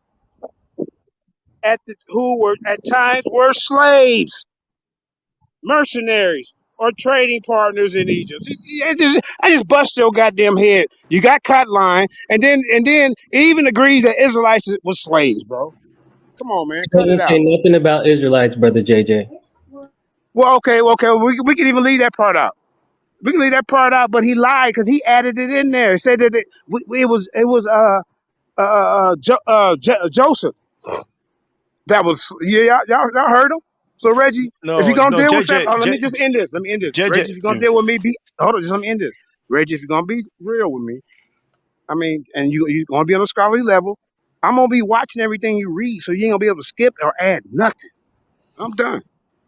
Actually, he did not add the Joseph story to the article. He talked about the Joseph story and then he went on to read the article. Yeah, but if he's reading that to the audience can't see it, and they thinking that's in there. So come on, man, don't play. Hey, Smash, you want to get in here? What, brother? Oh, you can hear me? No, I'm good. I mean, No, they I'm saying, building. do you want to add on? Yeah, I was just trying to sort through things. One thing I wanted to point out for the brother who asked the question earlier about parsing the glyphs, and Shaka did a very good job at pointing out some of the things. At the point when he showed, we got up to triliterals, and you notice that it'll let us know that a lot of ancient Egyptian words don't really go past 3 consonants unless you're dealing with names. And you're also going to learn a phenomenon of group writing. In this graphic phenomenon of group writing, they often try to put words in squares, whether they're writing from left to right or up and down. They try to group their words in these squares. And so once you start to learn that, that'll also help you out a little bit with the parsing. But yeah, I'm just kicking back. I mean, if it's the show about to wind down, then it's cool. Thanks for letting me get a word in or what have you. But until I'm winding it down right now. Yeah, somebody want to address something I put forward, I'm right here. So that's all good. That point is also. So Sankofa, you want to go? Because I want to let Shaka close this thing out. Yeah. So I brought up that article that I put on your camera, brother. Hold up. All right. So the article that I mentioned earlier is called "Early Northwest Semitic Serpent Spells in the Pyramid Text." If you can let me share my screen, that'd be dope. Mm-hmm. So let me see. How do I do that? Oh, I know what text you're talking about. Let me. You know what I'm talking about? Yeah. He's talking about. Do you see present at the bottom? Yeah. Yeah. You need to click and then select the window or the tab. If it's an article, you can just choose the tab or just the complete browser window. It's up to you. All right. Can you all see my screen? Okay. All right. So this is what I was speaking on earlier when we were. And this is kind of good because it's back on the topic of the influence that ancient Egypt had on Mesopotamian Semitic culture, so to speak. So this is an article by Harvard University, right? And it's discussing this man named Richard Steiner and his work on trying to identify some words that kind of threw people off when they're looking at the pyramid text, right? In this, so they're trying to get some sort of like cultural pride in having the old, Semitic Mesopotamian spells. But the interesting thing here, like I was saying earlier, is they did not have a script at this time to write their spells in. It's either that or we have a big confluence or a big grouping of the people together, Semitic Mesopotamian people inside Kemetic culture to be able to write their spells, their text in the hieroglyphic language. Either way it goes, the oldest Mesopotamian Semitic spells, Semitic writings, Semitic understanding comes through and via the Kemetic, the hieroglyphic text, And so this is what I was saying. And then in order to find it, they don't really translate it for you. You got to kind of go a lot of different places. I don't feel like doing that right now. But essentially, this is talking about what I said earlier. It's a serpent lady, and then it's a certain snake, right? Yeah, a female snake or something. Yeah. And then the pharaoh like embodies the vitality of this serpent lady, upon his death or his transition. This is what I wanted to share. Also, though, brothers and sisters, I wanted to say, like, I'm done with that. I can stop sharing my screen or whatever. So if anybody didn't understand what the brother was saying, they saying in this text, the snake that they talking about ain't an Egyptian snake. And the way that it is described in this spell is, you know, they saying, okay, we can't translate it. It's saying kind of like what the brother was trying to say, but I don't want nobody to take that and try to think it means more than what the brother was saying. Right. But the other thing I want to speak on, like, has brothers and sisters that study Kemet, like, we really can't deny the slavery that happened in Kemet. I know I spoke about this yesterday. 1 second before you try to cut it, brother. Hold on 1 second. If you read the annals of Tutmosis III, I got it pulled up right here on my screen. You can read how most of the Semites, most of the Mesopotamian, the Canaanites, they became slaves as a result of war. That's undeniable. Like, we can't escape that. Like, don't run, don't hide. You know what I'm saying? Don't try to duck and dodge the fact that that's what happened, right? Because like I said today, Kemet was, hold on. I've been very quiet, yo. Kemet was a nation. You know, like, you're going to find some stuff that you're not going to like when you read about the way that captives were treated. You had like one of two things. And I mean, I got the sources up right here. You got one of two ways. You either became a servant. Please share the sources. Oh, let's do this. All right, hold on. Because saying it was a Relax, nation. brother. Wait, relax. Because you did this to me yesterday thinking you had something going. Hold a second. So,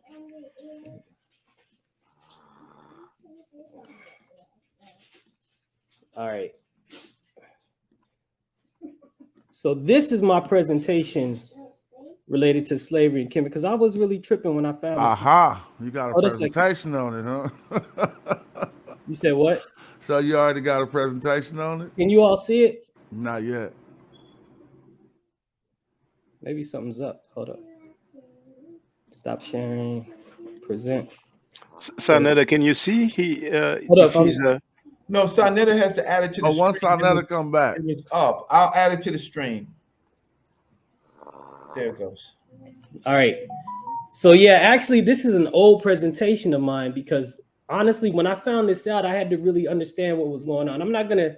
This is like, beating that box or beating that cat, Mika. That's what JJ like doing. This is 50 or 60. Since you want my attention. Come on, she love putting up posts about JJ. She can't keep JJ out of her mouth. Brother JJ.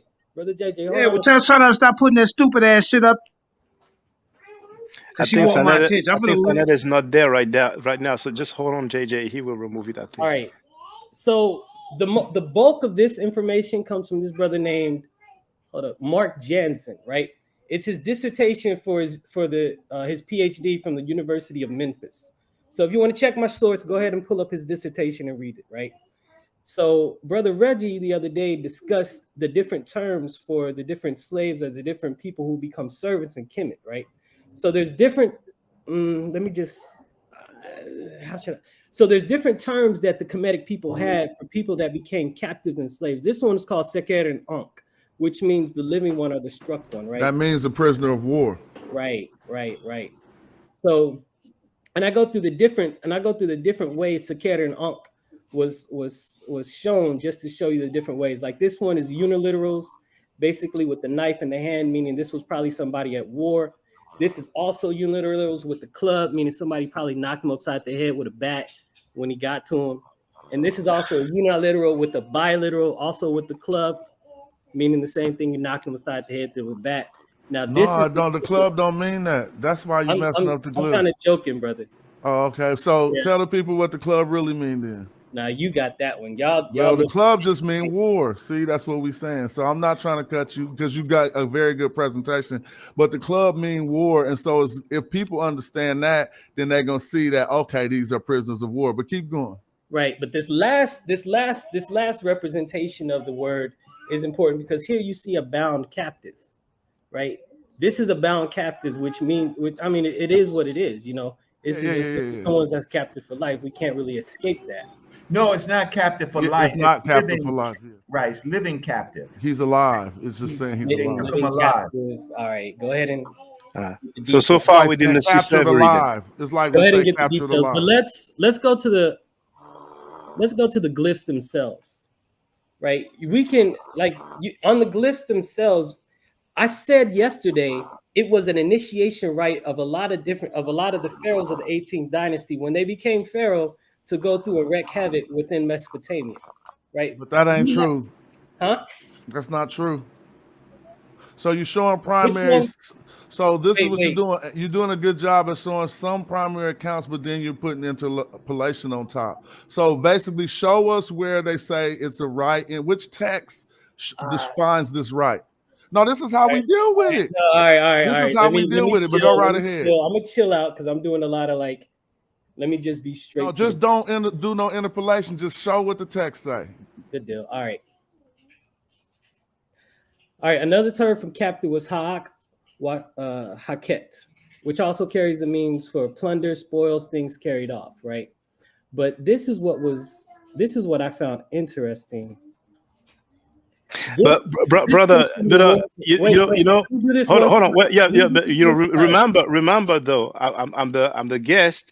I don't mind you sharing stuff, but you said you want to show us slavery. You keep showing us captives, so you make an interpretation. So will you show us slaves in Kemet, or are you just going to talk about captives and prisoners of wars? Yeah, that's a good point. I think when we're having these conversations, we need to acknowledge these terms, that these realities existed in Kemet. You understand? Because these captives, when we have these conversations, JJ is having his excitement because of that term slaves, right? And people, whatever the avoidance was, but the term slaves, we have to put it into context. So then what you're asking me to do, the term slave would more rather be a better term for that would be captive, because a person became a slave or a captive as a result of war, and it particularly only refers to that person's life. Says who? But there's a lot going on right now. Yeah, but we can't really, and it has those of us that study history, African history, people want to like limit it to Kemet, but it's African history. Like I think we just have to be intellectually honest. All right, let me ask you a question in your survey. I know you looked over the word. What was it? Secure for life, and then what was the part for captive? Secure. What was it? Secure Ankh or something like that? Yeah. Secure, something like that. Well, that is the term that you brought forth that we all see that it said captive. It had the determinatives for war. Was there another term you analyzed in your analysis of slavery in Egypt? Yeah, it was Ba'ak. I think it was Ba'ak. Ba'ak, that's a good one. And then there should be two more if you was thorough on that. Which did you find two other terms that could be related to this? Servitude? Pardon me? Was it Hak? Well, like him is you started with the H, so I'll give you that. It was him is one, and then the another term that we often overlook, and then I'll point you to a dissertation by a woman named J.J. Shirley, and it's called The Culture of the Officialdom, and it is material what I would use to possibly refute what the PhD here brought forward, if he did earn his PhD off that dissertation. What in there, she shows that this last term, she goes over all of the terms, but she shows how the last term, and we're talking about not Bach, Marut, but it was Marut, was some of these people we're talking about, the secure Ankh, when brought into the society, they would take on the label of Marut. And if you know, we don't got the vowels, so all we got is an M, an R, and a T. And we learned that this word survives to this day through the word we have right now, merit, because a meritorious rise is one. I mean, this is all described by J.J. Shirley, how one could take a meritorious rise up from even being an orphan in the orphanage to, as well as a captive, to being I don't want to say pharaoh, but high up in the officialdom of kingdom. So I just wanted to throw that out there for the people. Yeah, can I ask a question to Brother Sankofa? Yeah, go ahead. Brother Sankofa, peace. You know, look, we certainly get along. You my brother. We don't pass shots and stuff like that. One question: did you use the TLA at all? No. I did this before I knew of the TLA with Smash. So the TLA is a tool that has many attestations, not all attestations, but the main attestations that they make there. And your meta nature, where did you learn it from? I told Dr. Mario Beatty. Oh, you took Dr. Mario Beatty? Yes. He didn't teach the TLA? No, not So back then. what resources did he use to teach? Can everybody see my screen? Yeah, we can see you. Yeah, use this. Okay. No. Okay, now we I can can't see. see. Oh, okay, yeah. James Now I can Fiat, see the you. Middle Egyptian. This was the text that we used in order to understand and learn the language. Yeah, that's a good text. All right. Well, if anybody wants to argue for slavery in Kemet, by all means, get your documentation ready and make an interpretation. Everybody can do that. What a lot of people like to do is to just name a scholar or two and then make their own interpretation. But indeed, the meta nature is a writing. We have the text, so we can see what it says. And some people just want, by all costs, by all means, to demonstrate some slavery in Kemet, either for religious reasons or conjecture. For example, when people say, well, it was a nation, so in a nation you had to have that. In different nations or societies that are contemporaneous to us, we have some serial killers. So we don't argue, well, Kemet was a nation, so you had to have serial killers over there, serial rapists. All that is conjecture. Yeah. Sankofa, I'm gonna put in my link to my email. Why don't you email me? I'd like to talk to you. All I'd right, like to that's talk cool. to you offline. All right. So You gonna put it in the back chat? no, I'll put it in the main chat. Okay. Okay, if it's better for you in the back chat. Either way, brother. Either way. All right. It's rapmarketing@hotmail.com.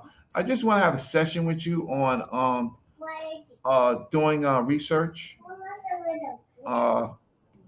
using the metanetia. I'll do that for you. I'll spend some time with you, and so it would be very. I think it would be very, very helpful to your future studies, good brother. All right. All right, sounds good. All right. So I'll put it in. I'm offering it to him because he studied with someone who are very fond of Dr. Mario Beatty, but this is in the big leagues. So Sankofa is in the big leagues, and we got to be very careful. So even yesterday, I was going to give some sources, but I stopped to give the sources. I was late because I was like, no, they're going to use this against our people because of the context. Because when Europeans write stuff, our job is to verify and go through it. So just because they source something, we actually have to see the primaries before we even say if we even agree with them or not agree with them. Okay. All right, I got it, brother. So when they lead with slavery, and even the source that I showed, the woman led with slavery, and she put a footnote, and I can go into the footnote, but we got to be careful about people already coming in with a Judeo-Christian Islamic point of view because of what they did to us and think that that is how the world actually operated. No, that's their worldview. That's not our worldview. And actually, I had a quick look at Smash Rockwell's live stream earlier, and he was showing that there was one term for which there was only one attestation. Yeah. And I had a look at the word book for back. Now, back mainly means servant, but in the TLA they have to enslave, the verb, and in the TLA it says that it is rare. So that's just for the record.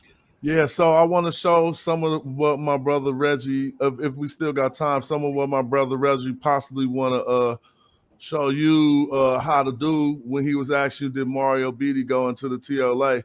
Because quite fairly simply, we about to show you how quick you're going to be dealing with it, and then you would have probably formed some different conclusions. Here's the term of scrutiny. Wait, I have to add you to the stream if Sanel lets me. So I'm assuming he'll let me. So y'all don't see my now y'all we don't do. see. I added it to the stream. Okay, great. You see that secure ankh? So this is the term that we're talking about. You see that got it here, captive prisoner. They don't even have it as defined as slave in the Wörterbuch, which is one of the most renowned dictionaries of Egyptology. So here you would have hopped that quick hurdle just by learning the TLA. But furthermore, you get additional information that has been only used 22 times throughout the history of Kemet.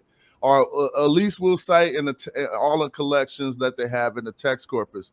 Next, you're going to start the philological survey. Let's see which one of these times could I use it to say slavery and not just prisoners. And let's see if I can find this TLA qualifying what I say. And so what you propose in your research. Here they're saying as a prisoner of war, you could go over the complete text and see is it in the context of slavery or prisoners of war. And this is some of the work that we do to qualify that we know what we're talking about before we get on it. Here we got Secure Ankh used right here, Secure Ankh. They say the mighty ones with the captives brought from the 2 foreign countries and things of the Asian women from the prisoners. So notice here, they use another term for prisoners that ain't even Secure Ankh. It say Amu Secure Ankh. Oh, so then they just used it twice. So they just didn't put this one in red. Nevertheless, they're telling you prisoners, and they say for the king children and for the royal nobles and for the fowlers, palins, governors. Whatever, you look into this entire text and see, is this a nature of something they're talking about after a war? Likewise, I'm pretty sure you've done this with other sources that you could look over, but I just want to show you that majority of the time we're talking about Secure Ankh. They even qualify like captives, prisoners, and it never leads us into no context of slavery. So All right, well, let me stop real quick. Go ahead. Yeah. So I wanted to say though, in Mark Jansen's research though, like my question to you would be, what would be the fate of the captives, right? So in Mark Jansen's research, he said there was 2 fates, service or death. Well, so that then so the term Secure Ankh kind of leads into the term, servant, which then when we get other people that come across it and then I guess do what kind of I was doing, just being kind of like chill with their interpretations. They would be like, okay, this is a cap, let's just call him a slave and be done with it. And then you get other people that come across that information. There were slaves in Kemet, blah blah blah. You get that going on. Well, they're in rehabilitation, so they're prisoners under rehabilitation, right? And so that they have to learn. They have to learn to be righteous based on their crimes. Remember, they gave up their life. They gave up their normal life they pleaded with the Pharaoh, please, I don't want to die. Pharaoh on Nosud Bidi says, okay, so now you have to rehabilitate, right? So you have to do as what we say. And they could have given up their lives and they could continue to give up their lives. But if they go through the rehabilitation process, they have to, just like any other prisoner, you can call any other prisoner, if you want, a slave. But the fact of the matter is that's a colloquial term. Technically, they're under rehabilitation for the crimes that they did of killing killing Africans. Right. And that's the concept. All right, brother Shaka, I'm good, brother. I know this. Go ahead. All right, so yeah, that's the context of the situation, and it's the difference because even in that other presentation, he was showing that you actually had these captives that would become guards of the king, of the pharaoh, based upon the character that they showed and the nature of who they were, which is the difference between African forms of servitude and chattel slavery. You understand? So then when you run across these conversations with these Abrahamic faiths, would the people of the Exodus tradition guard the pharaoh, the one who was oppressing them? No, this is a whole different thing. It's a whole different conversation. But that's the only reason I bring it up because, I think we just when I ran across that and I had to have some cognitive dissonance because I didn't think there was slavery either like this, but there was, and the relationships between Canaan, you keep saying slavery like this. That's the problem. You see, you have to say what it is, living captives. So what happens to, so put it in the context of living captives, prisoners of war, people who break the rules, right? Don't put it in terms of, I didn't know that there was slavery like this, because then that opens up a bag. That's what JJ 7 Cents tried to do to me, right? Try to admit that it was slavery, right? It's remember, these are criminals. These people coming to their land, right? Break their laws, right? Kill other Africans, and they could have given up their lives. I mean, they decided they plead for their lives, and so they have to go through rehabilitation because their people killed African people. So we have to lead with, all you have to do, Brother Sankofa, is lead with living captives. Just lead with that, Seka Ankh. And then you won't have that problem, because this is the big leagues, and these people will record your videos, play it back in a debate that you're not expecting it to come. That's how they get down. So say living captives, and then you're okay. You're okay. You understand? Wow. Okay. So I'm gonna remute myself because I think Sonet's gonna close. No, I was just saying it's about that time. I Yeah, gotta take care of something. It's time to close out. So Smash, I'm gonna give you a minute to close out. Reggie, a minute to close out, and then I'm gonna let Shaka take us out of here. Smash, you got the floor. Y'all can hear me? Yeah. Yes. Oh, I didn't even know. I was looking at doing some research. Yo, it's just peace. Thanks. Yo, if y'all ain't following Smash Rockwell, we doing this every morning. I know you tapped in. Sonetta, you subscribe. I know Reggie subscribe. I know Maat subscribe.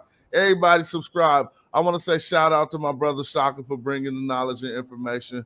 Shout out to, you know what I'm saying, brother Reggie for always putting on for the Magi Archers. And when you doing your Magi thing, when you want to be repping Nubia, you is, you know what I'm saying? And shout out to Sonetta for opening up the platform for everybody out here. Appreciate all y'all. I'm out. Peace, peace, peace. Okay, let me close out real quick. Peace to the family. It was an excellent show. Shaka Ndugu Kemet gave you some real key lessons with beginning the Medu nature. I might do a show on parsing just to add to what he's done, but I take nothing away from what he's done. Family, Brother Reggie never left, but you do got to get through Brother Reggie. You do, because of who I am, right? So don't get it twisted. If I disagree, I disagree. Sometimes it gets a little hostile because it gets a little hostile, but you do have to agree. All comedics are not the same. All comedics are not the same. I'm not a person who agrees with the spoken word. I would rather just try to read it. But great show. Cash App Sonetta for putting this show on. Hey, and with that, I got Brother Reggie, do me a favor. Yeah. I need you to call your brother Garfield. Yeah. I called him twice today. Yeah. Tell him I can't control what comes out of people's mouths.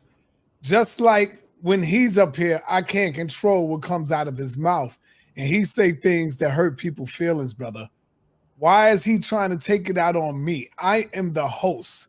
Tell the brother I love him. Tell him let him know. He know I called him 3 times. I texted him 3 times. And I just can't believe that he's like being quiet on me like for that. That shit is just crazy to me. Well, you hear what I'm saying, Smash? Many times Garfield got his ass up in here and went in on people.